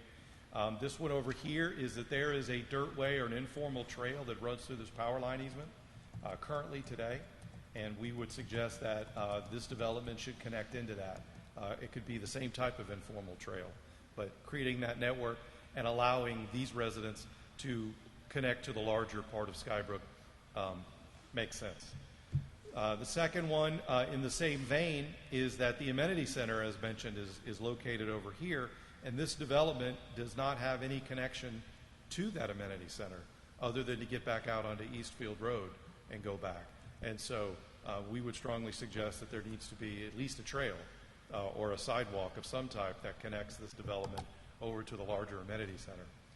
And then lastly, in the spirit of connectivity, and I will reiterate that there's the connection to Eastfield here. There is the frontage road. I believe this is Skyscape that would be extended into the development. There's the middle road, I believe Salem Ridge. And then up here is, that one is Sky View, I believe. But there are 3 stubs from Phase 10 of Skybrook that are all being extended in, and then you would have a brand new street right here that would join them up. And so, in addition, we would indicate that a connection here to Linksland Drive and the rest of Skybrook is equally important, not only as a connectivity option, also services and emergency access as well. It would go through common area for Skybrook, as well as the utility easement. It would be crossing generally at a perpendicular angle. Now, if the length of what would be of the connection to Linksland were problematic through to traffic engineering or anything like that, certainly some traffic calming devices may be necessary if that were the case. But we did not explore or list anything more specifically because nothing is being proposed at the moment. And then I would show you very quickly, too, that this is from the original 1998 Skybrook plan, master plan for all of the Wallace property north of Eastfield. And you can see this is the property here in red, and Linksland was, since 1998, envisioned to connect southward. So the way that the lots are arranged on Phase 10 and the way that the streets are stubbed, I think it's fair to say that there was some contemplation that there would be an expansion. Because again, within just a couple hundred feet, the county line existed, and what else, is really going to fit there. So we view this as an expansion of Phase 10, I think is safe to say. And again, to be clear, all the precepts of the 2040 community plan aren't lining up specifically. This is a bit of a unique piece of land. Context is important, and the Eastfield Road plan definitely does acknowledge all of those elements. I don't believe I have much more to add to this particular item. I'm happy to answer any questions of the staff report. You can see the schedule that mimics the last item that we had, too. All right. Any questions of Mr. Pete? Commissioner Walsh? You mentioned the urban open space, the community garden. What else would you be looking for there? It's not a specific. It's more of an amalgamation of what they're providing. I think if it were more centrally located, I think that would be helpful. And then, but if there were maybe 2 that were distributed throughout the development, that would be some suggestions. But again, a garden in and of itself is an acceptable option, but I think our comment's more by itself at 500 square feet and the distance it's situated at from all of the lots. It's not hitting the mark. And the 3 recommendations, and I guess I could ask the applicant, but they are not agreeing to those, or? In purple? Yeah. I think the applicant can address those when he gets up here. Commissioner Munger? Something on schools? I'm sorry? Anything on schools? Nothing on schools this time. Thank you. On the cell tower setback, if our memory serves, the Huntersville Ordinance Advisory Board is looking at the possibility of making a modification. Do you believe that would address this particular issue? I am not familiar with the language you may be entertaining, Okay.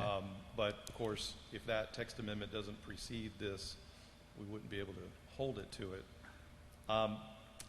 I will say that if there are engineering documents that indicate and prove that the tower is a self-collapsing and it will not, rigidly fall in a circumference, these are things that can mitigate your setbacks that are generally found when it comes to cell towers. So we are open to ideas, but at the moment we do have a provision in the ordinance, and it either needs to be modified per request to you or followed. I guess to that end, do you know approximately how tall that particular tower is? I do not. My speculation is that it is the setback that is currently provided by Cabarrus County, but I can find that out, or the applicant may know. Okay. That's all. All right. Want to hear from the applicant, please?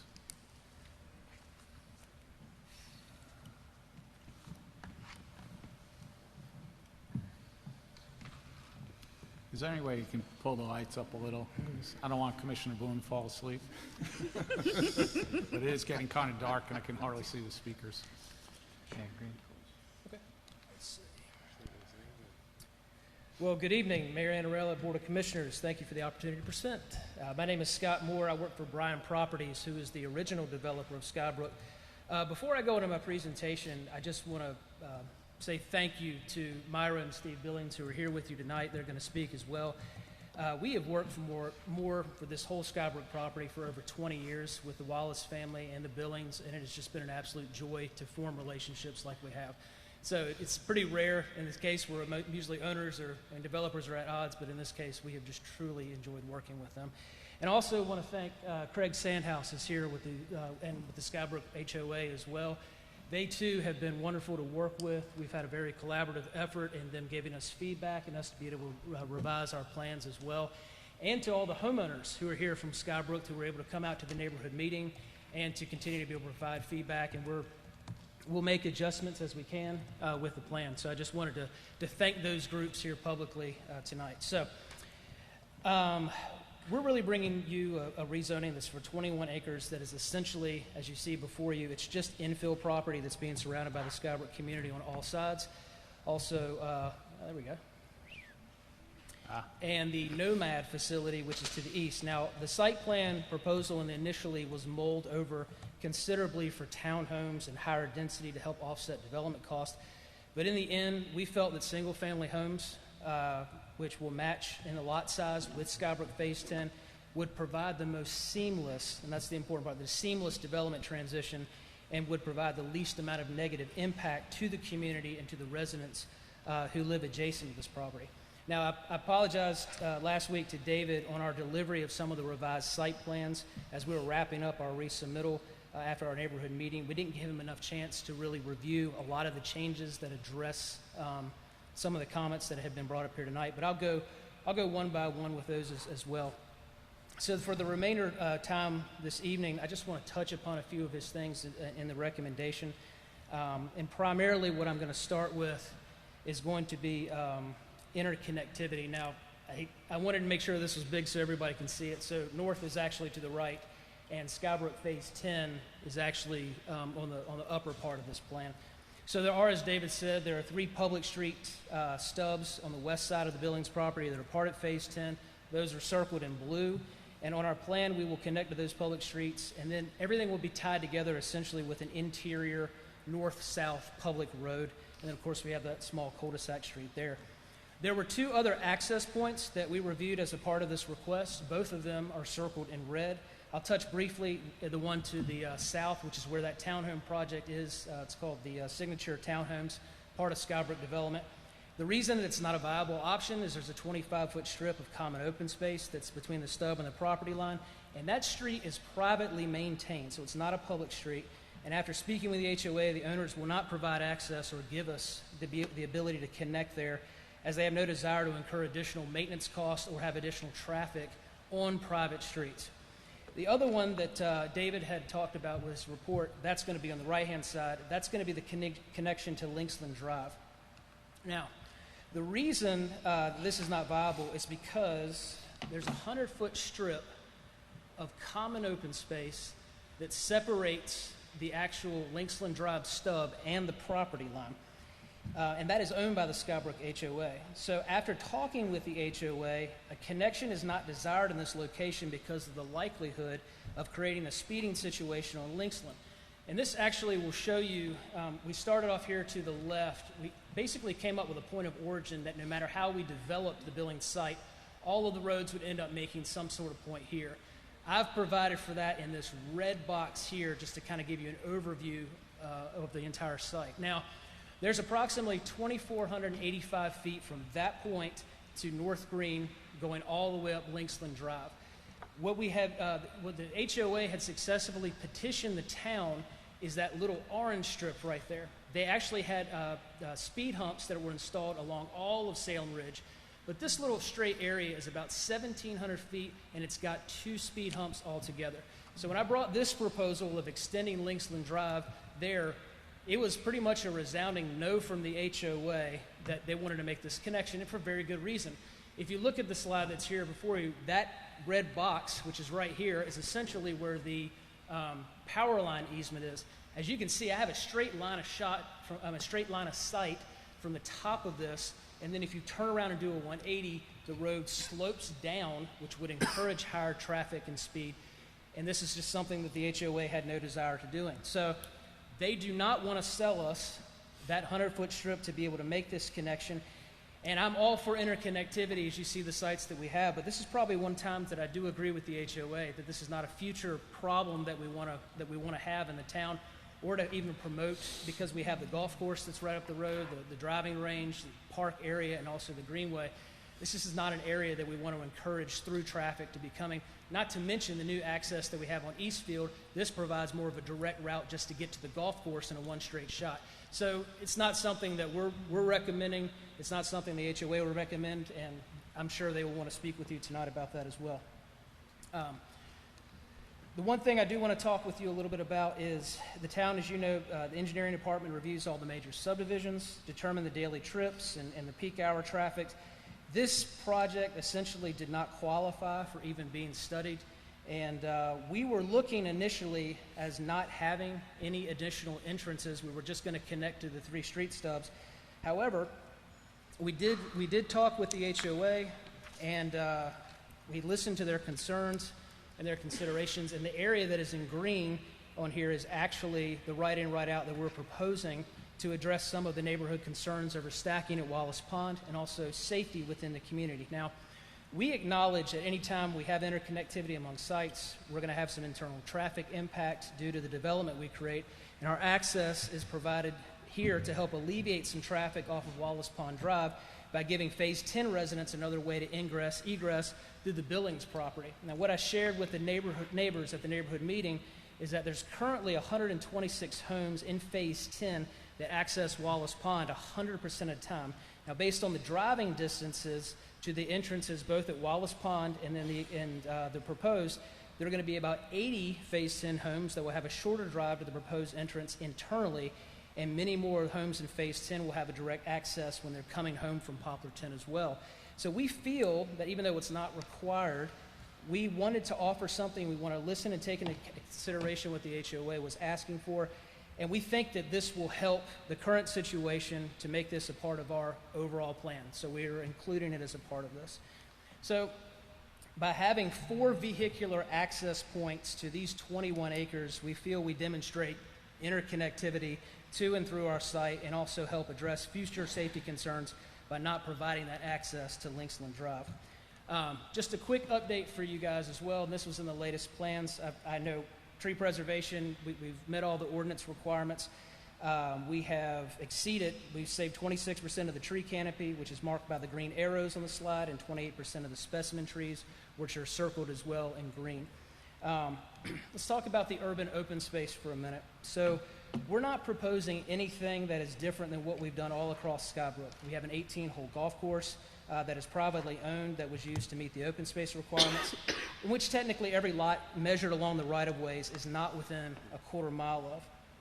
When we look at our site specifically, we have the Nomad Fitness facility that is right next door. We have the Skybrook Swim and Racket Club, which we'll talk a little bit more about. That's right next door.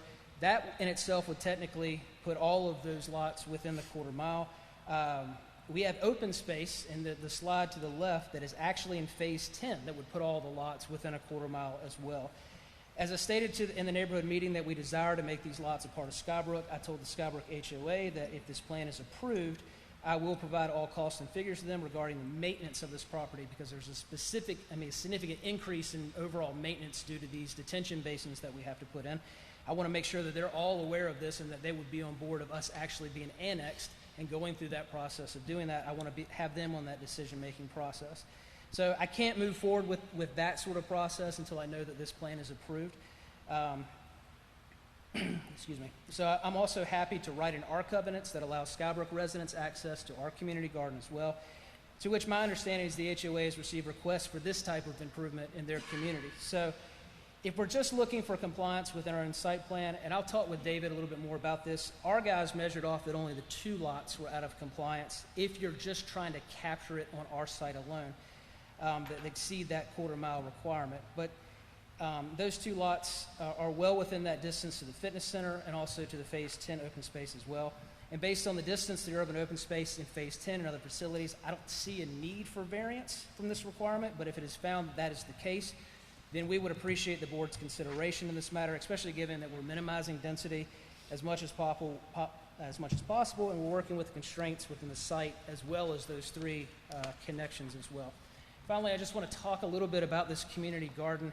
Our marketing goal is to provide age-targeted housing, and we feel that an HOA-maintained community garden would be a great place for our residents to gather. Now, one update for David is our garden is just over 4,000 square feet, so that is 8 times the size of the minimum size required in the ordinance. We feel is appropriate for this area as well. We put it in the cul-de-sac because we just want to eliminate as much vehicle traffic passing by as possible. Tucked away back there, we felt like this would be a good place for the residents to walk to, gather, and we felt like overall this was a good amenity. As far as the cell phone tower setback is concerned, this is something that we are requesting a formal variance for with the board. As David stated, we inherited a pre-existing cell phone tower that was approved in Cabarrus County in 2013. This tower was approved and engineered with a 149-foot setback. The tower is 194 feet tall.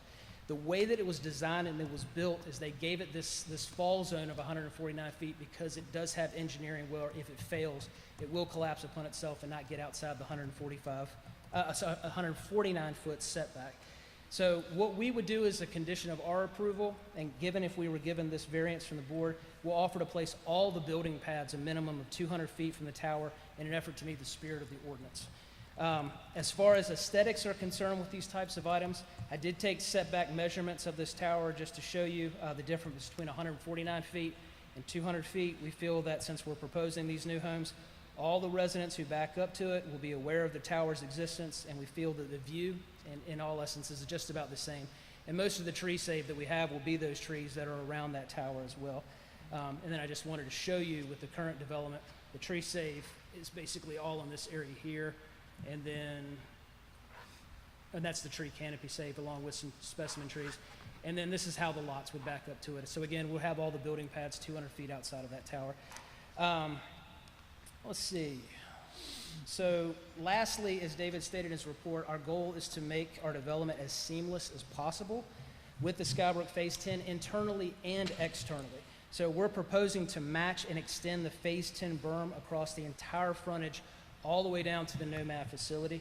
The town's current roadway cross-sections does not have a cross-section that matches with Phase 10, so we are requesting a variance so that we can match up with Eastfield Road and with Phase 10 in that area, again, just to make it as seamless as possible in transitions. We will also have a sidewalk that runs the entire length of the berm and will connect to the Nomad facility as well.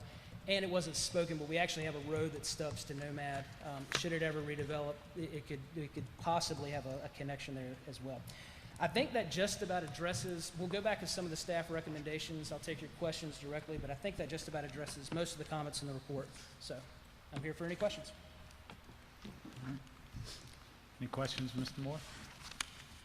Mr. Walsh? Can you back up to David's slide on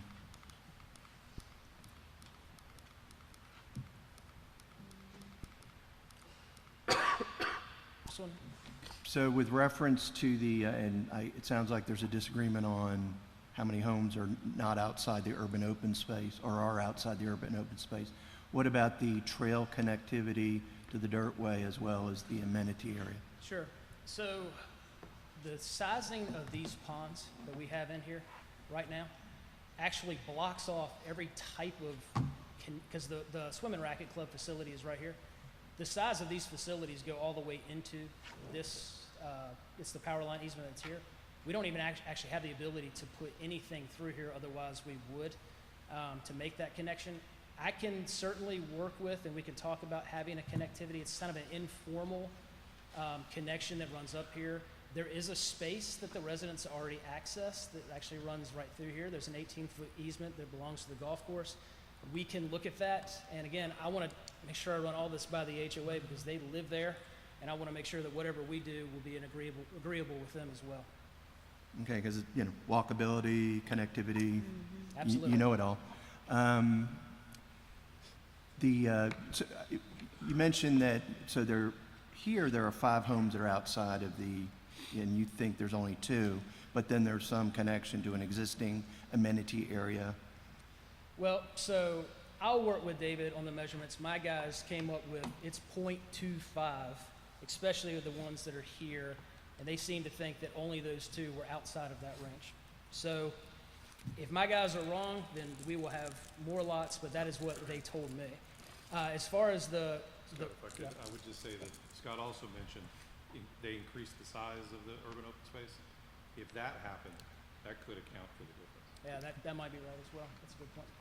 So, but the other thing is the Phase 10 urban open space that's right over is within .2. I mean, it's not at .25, it's at within .2. So all the lots are within a quarter mile of urban open space. Okay. And then so you were talking about 2 variances that I think one, the cell tower will. Then the other one was with reference to the front, the berm, Yes, and you want it to match, so there's a variance needed for that. that's right. So the town doesn't have an approved cross-section in the ordinance that matches what that is. So I can't propose a new cross-section and have it match with ordinance. So that I'll have to ask, I mean, obviously we have to build it to public street standards and do everything we need necessary there. The only way to get by that or to be able to match it exactly is to be able to ask for a variance from that. And Mr. P., what's the staff's position on that? Well, the comment that we had was we wanted the sidewalk facility. It's a unique situation because you've got such a small space between the internal street, which is public, and Eastfield, which is public.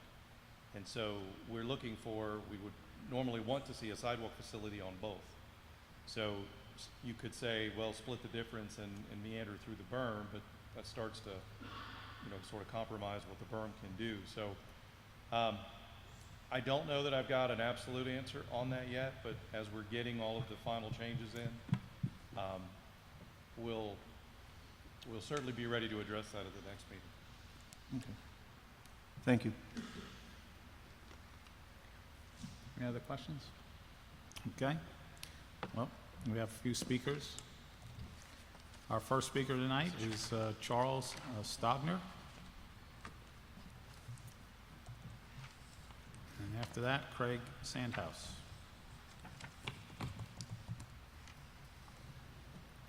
Good evening.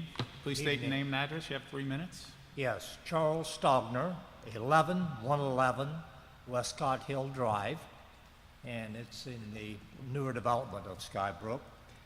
And my question was more related to the access, the stubbing of those driveways coming into Skybrook or from the new development, which is going to add more traffic. And the utilization of Wallace Pond entrance, which is already very cramped and packed and gets stacked up and backed. What I'm asking for our residents is some type of traffic light consideration on Wallace Pond to free some of that up. Right now, there are people stacking up, making left turns coming out of there and also into there, which is rife with the possibility of accidents. And we're just very lucky we haven't incurred those as yet. The other thing I was going to ask was if this new development is not annexed into the Skybrook HOA, that we reblock the roads out of the new development into Skybrook. But judging from what I heard earlier about the fire marshal and the need for greater egress, that may not be possible. So that makes the need to have a traffic consideration on Wallace Pond even greater, because that's the only way we'll get relief for the residents that use Wallace Pond extensively. And the other thing I'm asking, if we could, and this may not be your venue, is that the information regarding the options on Wallace Pond entrance, if they could be communicated to the residents We haven't heard too much. We've heard innuendos, we've heard rumors about what is being considered for that realization of the traffic. And it would be nice if we could actually be told in detail what the options are for us to make a choice on. Because we're the ones that have to live with this day in, day out. And that's all I have. All right. Well, thank you. Thank you. Mr. Sandhouse, and then Myra Billings.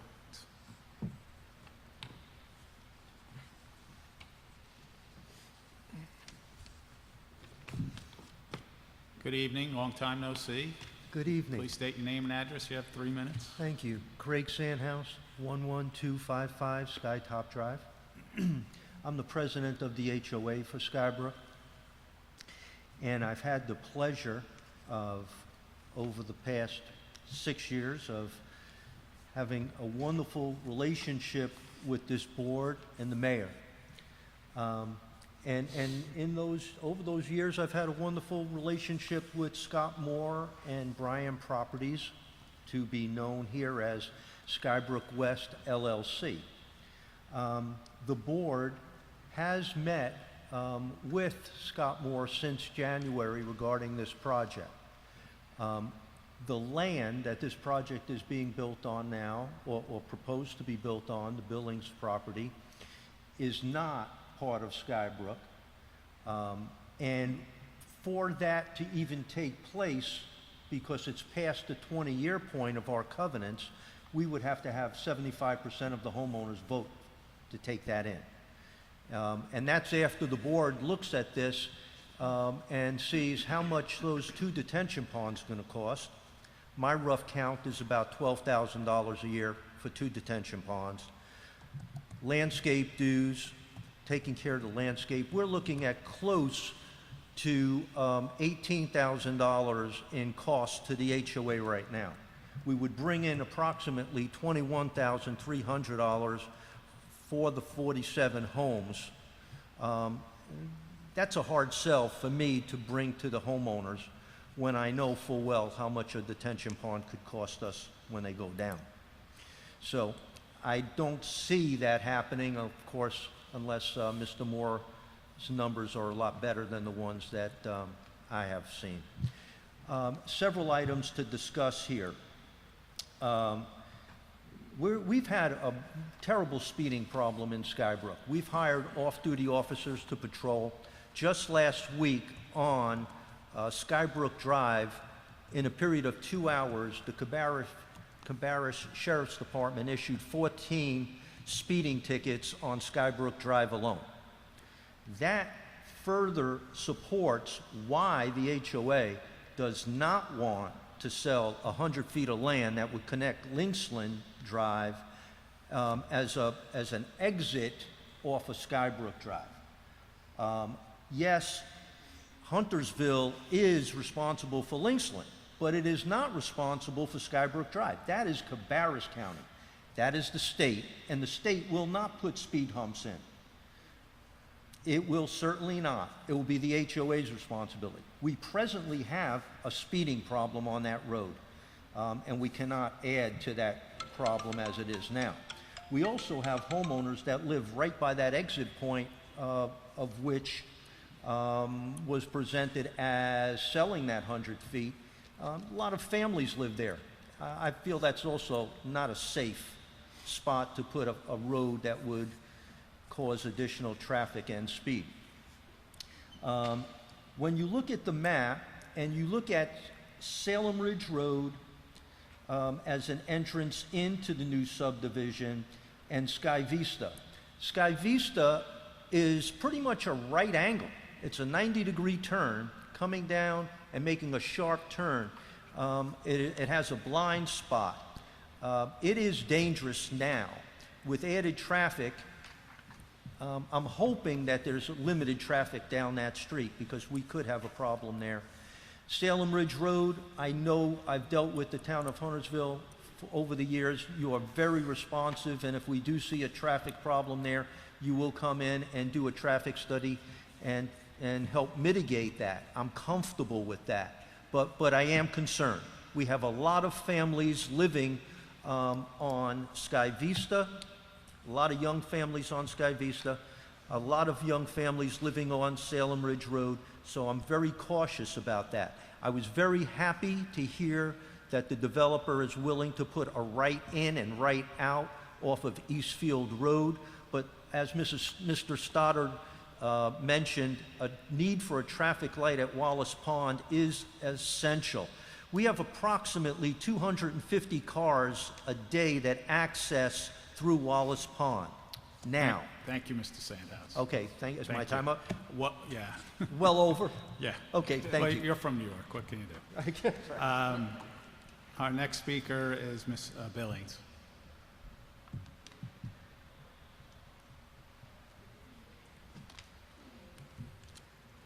Good evening. Good evening. Thank you for your time. Please state your name and address. You have 3 minutes. Myra Wallace Billings, and I live at 14647 Eastfield Road, and we are the Billings property, my husband and I, Steve. We first want to thank you for your time, for listening, and to tell you that I am one of the original Wallaces. I am the farm that you've heard so much about over the years, but our farm has worked hard to take care of odors and other issues and have tried to serve the community well.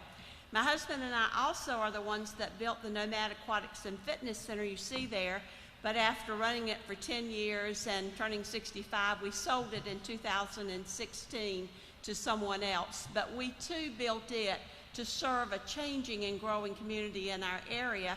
We were fortunate enough to rent your pool here for a number of years with Nomad, and very blessed to have that. But when Steve retired from teaching, we decided it was time to provide our swim team of 315 kids their own place and a place to call home. So we brought them home to what is our homeland. That land is part of the Wallace original farm that I grew up on. It's 6 generations old, so it's land near and dear to my heart, as well as Nomad Aquatics and Fitness.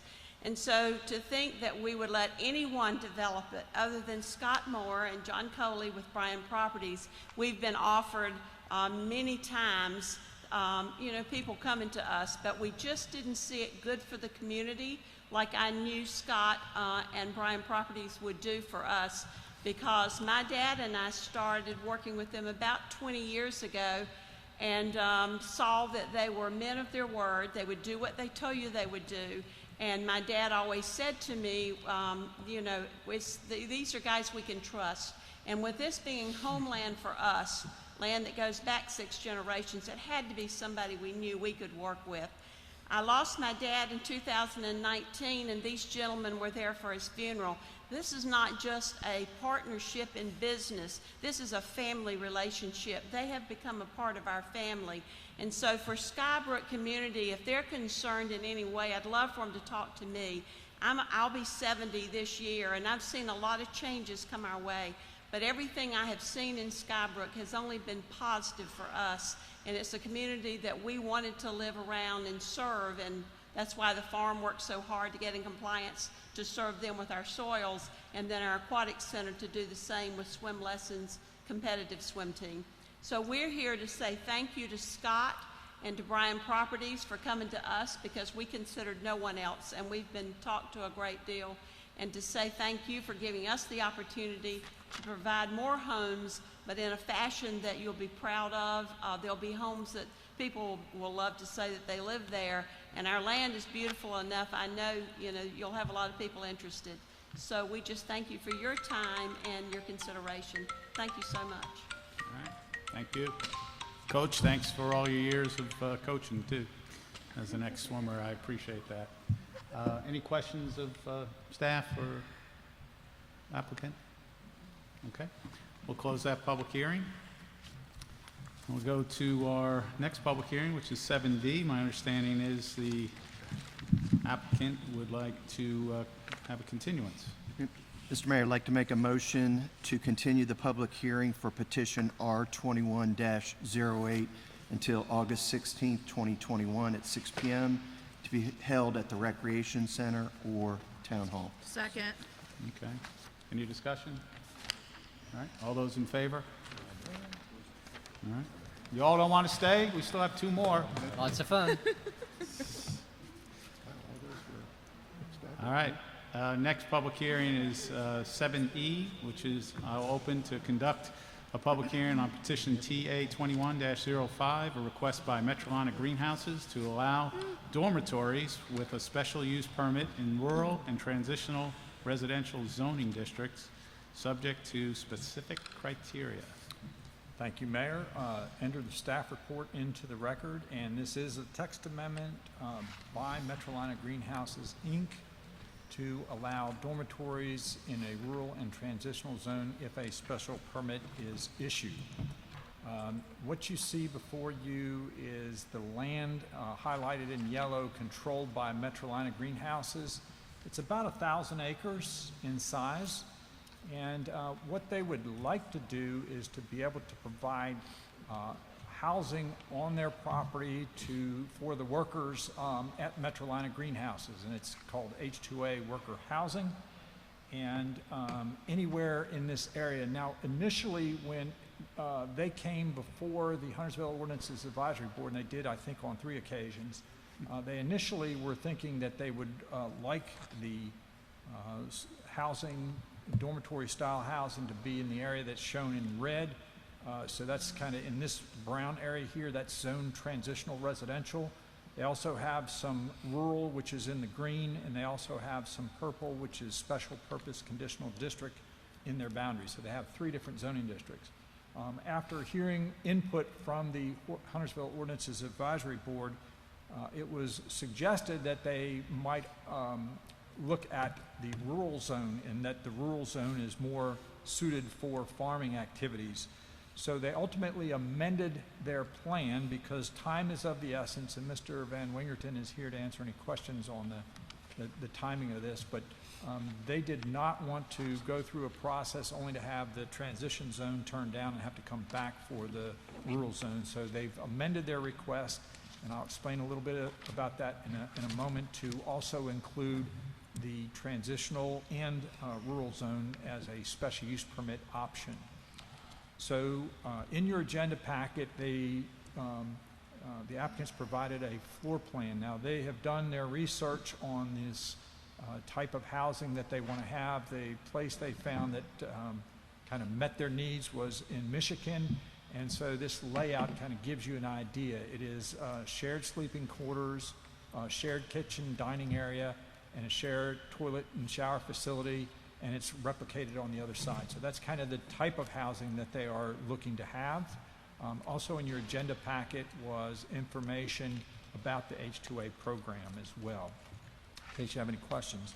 So I just did want to show you that the rural and transitional zone, the rural is on the far eastern side and the far western side of Huntersville.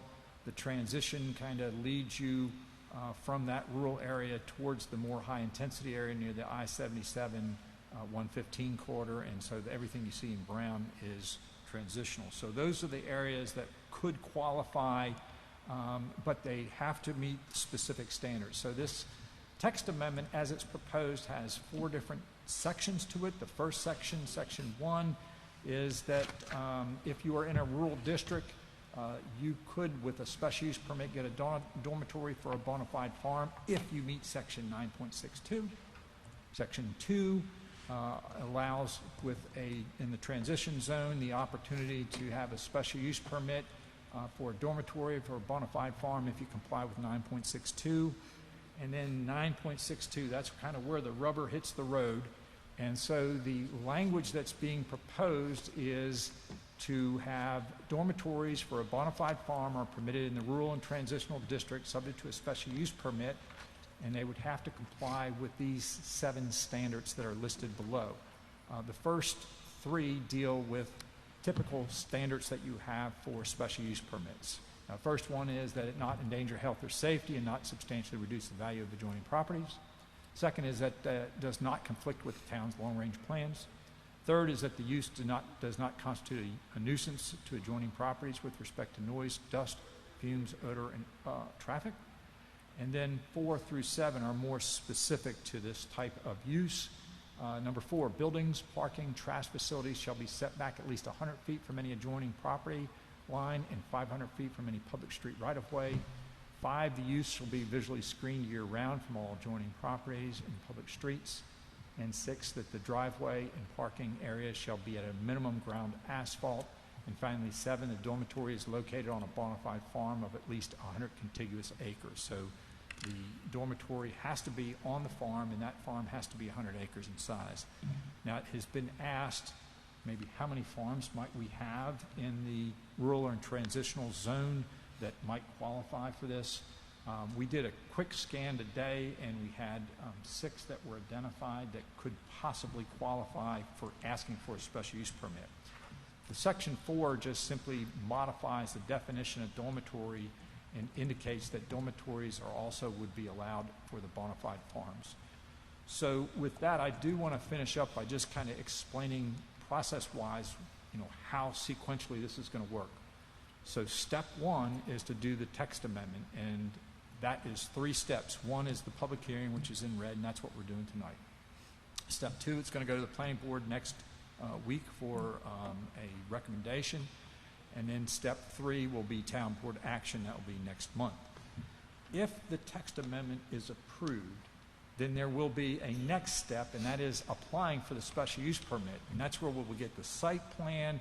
The applicant will have to demonstrate compliance with 9.62. It will ultimately go to the planning board for a recommendation and the town board for action. So I did want to get that out there, that this does not mean that there's going to be dormitories out there. This just gives the opportunity to ask for a special use permit. And at that point, I'll be happy to answer any questions of the town board, and the applicants are here to answer questions as well. Okay. Commissioner Walsh? Yeah, Mr. Semino, in Section 3, and this may be a question for our town attorney, Section 3, number 7, it says a dormitory is located on a bona fide farm of at least 100 contiguous acres. I'm not I guess my question is this: that doesn't preclude them from having this dormitory style housing and then using outside of this particular property. At least the way I read that. Again, I didn't sleep at Holiday Inn last night, so. So I can try to answer that, and then Emily can jump in if you want to. So what your point is that it could there be a farm, 100 contiguous acres, and a dormitory special permit be issued, and the people that live in that dorm actually work elsewhere? Outside that 100 contiguous acres, correct. And we would say no, that is not what this language does. It is not what the applicant wants to do. But Emily and I have been emailing back and forth on maybe language to tighten it up, such that it says that the people in that dorm are engaged in farming activities on that property, and that would just make it clear that that's the intent. And I believe Mr. Van Wingerton can be here. I mean, that's their intention, and we don't want to open it up for what you're talking about, but we do believe with some tweaks of language we could address that. Okay, I think that would be good. Again, this is our first pass at something like this, and that just seems to be ambiguous enough that somebody would come and game it a little bit. Thank you. Commissioner Munger? Nothing about schools, promise. I just want to say I appreciate the applicant being very open and listening. I was one of the people, along with Frank Gammon, who mentioned that this might be more appropriate in a rural area. I tend to stick to that. I tend to believe this is probably best in a rural area. It is where farms typically are. I understand that based on your particular lot that you have some transitional residential in that area, and it would be a bit of an encumbrance to go through the process of having that rezoned in addition to all the steps you have to go to. But in my opinion, this should be in rural. One of the things I would like to have added that actually our town manager mentioned on 962, possibly a bullet point limiting the height of buildings to 2 stories for these dormitories, which I don't think would be an issue for them because their particular building they're looking at is 1 story. Okay. Commissioner Bales? Mr. Semino, do we have any examples of this style of housing anywhere in North Carolina? There are in North Carolina. I don't have any pictures of that. I talked with Jim from Metrolina today, and they had seen this H2A housing in North Carolina. The design that was in Michigan was what they preferred to have, and Mr. Van Wingerton can answer that question more fully. Okay, great, thank you. Commissioner Bowe? Thank you, Mr. Mayor. My question is for the town attorney, and it's on section 9.62, point number 1. The use will not endanger health and safety, does not substantially reduce the value of the nearby property. If a property owner comes in and gets somebody to give them a lower estimate than what they had, can they have, as a third party, have veto power over this?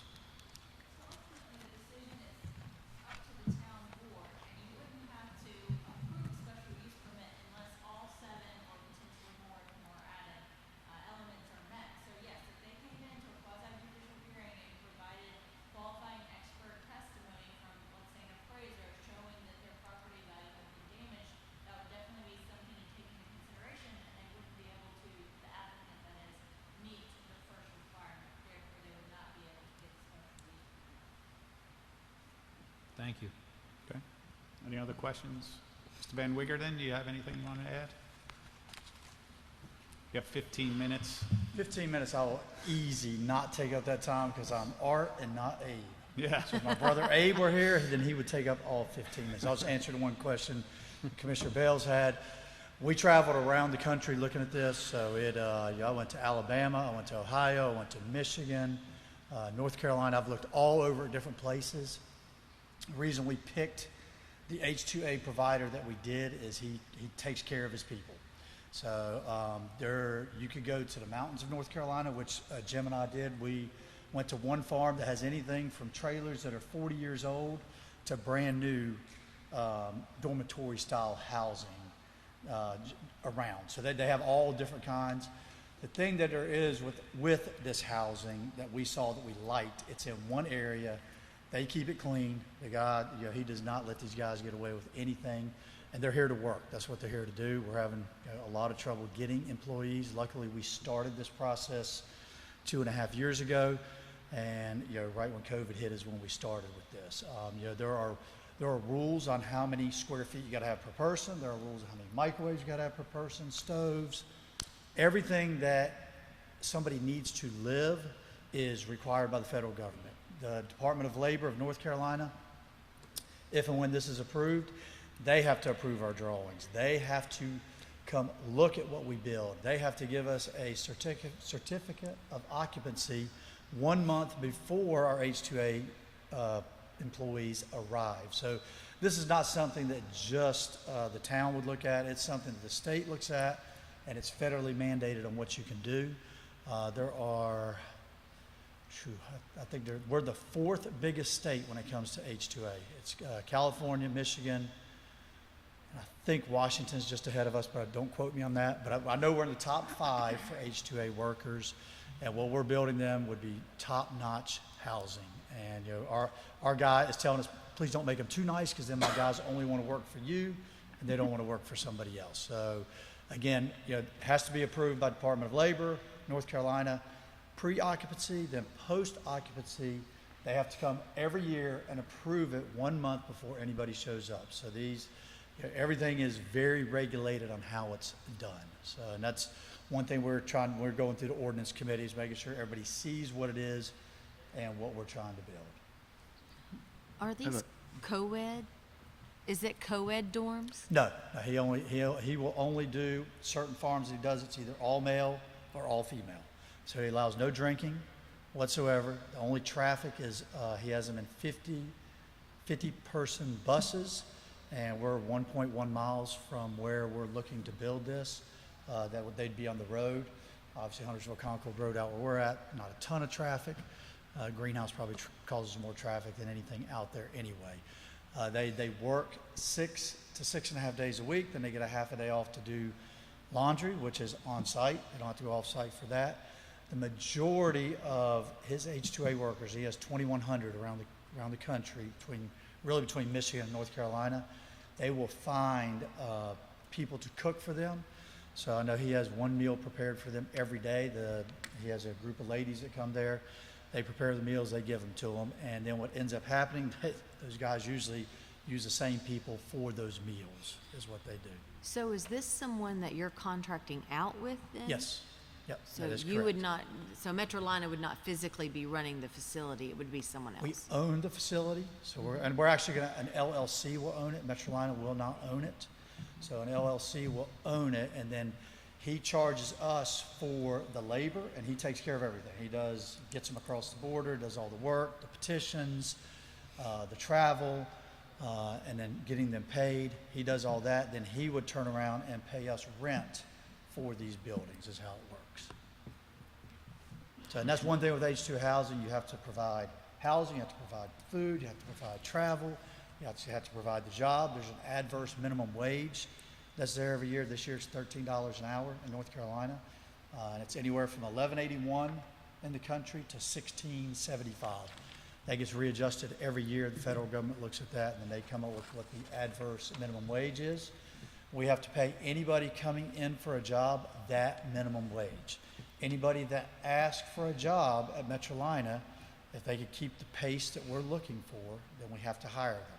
So this is not something to replace jobs. These are jobs that aren't being filled today. And you hear that a lot. There's a labor crisis in our country, we know that, but with farming, it's even a bigger labor crisis than it is just with traditional, whatever you want to consider traditional work. Commissioner Walsh? Yeah, I have a couple questions. How many workers are we looking at for this particular site? So we're looking at 350 for Metrolina, Huntersville. We have a facility in York, South Carolina. We're working on that as well. We'll have 150 there. But also remember that we have 700 full-time employees throughout the year, all 12 months. 700 people come to Metrolina every day to do their jobs. Right. That's So a local workforce that's here as people leave, and we need full-time jobs, and we're able to fill those positions. We just can't fill the seasonal positions. It's difficult. So these 350 would be on site there and only work there, correct? Yes, so we'd have 100 that would work, 100 to 150 that work the 10 months, because you can only have them for 10 months. You have to have a 2-month break of H2A housing. Doesn't matter who, or H2A workers. Doesn't matter what farm you are, you must have a 2-month consecutive break. So we'd have 100 of them that work the full 10 months. The other 200, 250 would work anywhere from 90 to 150 days. So you'd have 365 days a year, or when you say the 2 months, You'd be closed down for 2 months? Yeah, we can't have H2A housing at all, or H2A workers. Our full-time staff can work. Right. And it's just the H2A cannot be there for 2 consecutive months. And it doesn't make any difference what those 2 months No, are? you can pick the months, because dairy farmers pick one, chicken farmers pick another. I got you. Yeah, it just depends on what it is. So with regard to the housing, I know you're saying it's top-notch, but is this stick-built? Is this modulars? You mentioned, hey, got trailers up in the mountains. Yes, it's stick-built.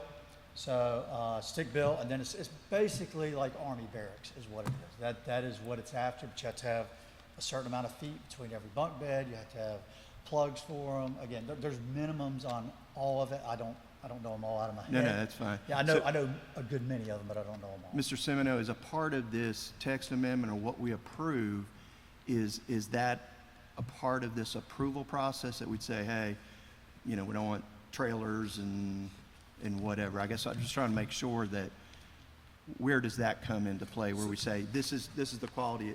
I mean, I know you're saying it's top quality, but where is that defined here? Right, so it is not. Okay. So if your question is, could somebody through the special use permit criteria that you're seeing in front of you say, I want to put a modular unit? The modular is built to state standards, but maybe it's only housing 7, 8 people and they need multiples of them. So this language that's being proposed here does not limit that. So somebody could back up 10 broken down trailers and do it? Well, so I said the word modular being built to state building code. Correct.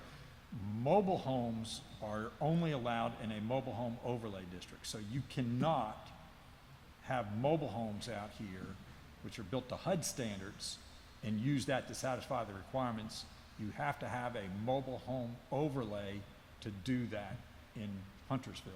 And this is not going to do that. Okay. So the two qualifying buildings could be modular or, Stick-built. I call it stick-built. And they're both built to state building. Yeah, code I know. standards. I'm just trying to understand it. We Yes. don't do this a lot, so, okay.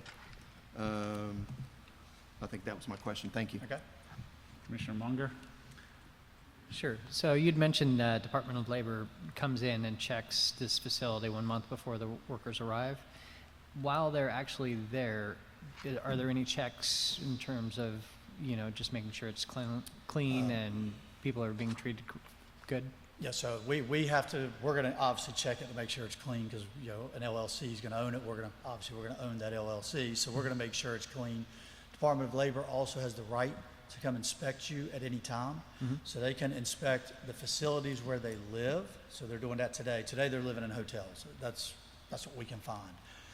So they have the right to do that. They also have the right to come on your site and they can come interview your H-2A workers and make sure they're being treated fairly and as they're supposed to. So we've had an inspection at South Carolina. We didn't have one in North Carolina the last 2 years, but we are open to those at any time for that. And they can show up unannounced, interview anybody they want, and find out if we're doing what we're supposed to be doing. Okay. And the second question, you had mentioned they're paid $13 an hour. Do they have to pay anything towards the housing, or is that completely separate? That's completely separate. So we must supply that. We have somebody that is an all-inclusive one. He was the most expensive one out there. I'll tell you that. I could have got guys that were $4 an hour cheaper. So we're paying $13 an hour. We're paying him $8 an hour to take care of all the other stuff that's involved in that. Housing. It's roughly $2 to $2.25 an hour that they work is what it costs, but they don't pay that. They don't have to pay for their one meal. They do have to pay for their other meals, but they're able to go to the grocery store, Walmart, wherever they need to go to buy whatever food they need. But again, 90% of them have somebody cook their food for them and bring it in for them. Okay, thank you. Yep. Commissioner Bales? So just another question that came up. So 350 individuals in this dorm. Well, we're going to have, there'll be 100 per dorm. So we're 100 looking to build per 3 to dorm. 4 dorms. Okay, we're looking at. per dorm. And then the other question that I have is, are all 350 part of the H-2A program? Yes, yeah. Now, we could have Americans with the way the H-2A program works. So if you have Americans that want to do this work, we have to provide the housing for them. So they can move into this housing if they want to, but they have to live and work under the same thing that we're doing with them, with the H-2A workers. Okay. But there's Does that not, make sense, or- they're not, yeah, it does, but I'm just saying, you wouldn't be housing anyone that wasn't in the H-2A program. We aren't today. It is a requirement that you must provide it if somebody wants to work under the same conditions that they're working. That's never happened. But we have to provide that in case somebody comes up and goes, hey, I want to live like the H-2A people. I'm homeless. I don't have anything to do, and I want to be able to work there. If they can keep the pace, do everything that they're supposed to, then we have to house them as well. Understood. Okay, thank you. Yep. And again, this guy's got 2,400 people around the country. It's not happened one time yet. So, not saying it couldn't happen, but it could. Okay. All right. Well, thank you. Yep, Close that no public problem. hearing. All right, thank you. Thank you. All right. We'll go to our final public hearing, which should be short.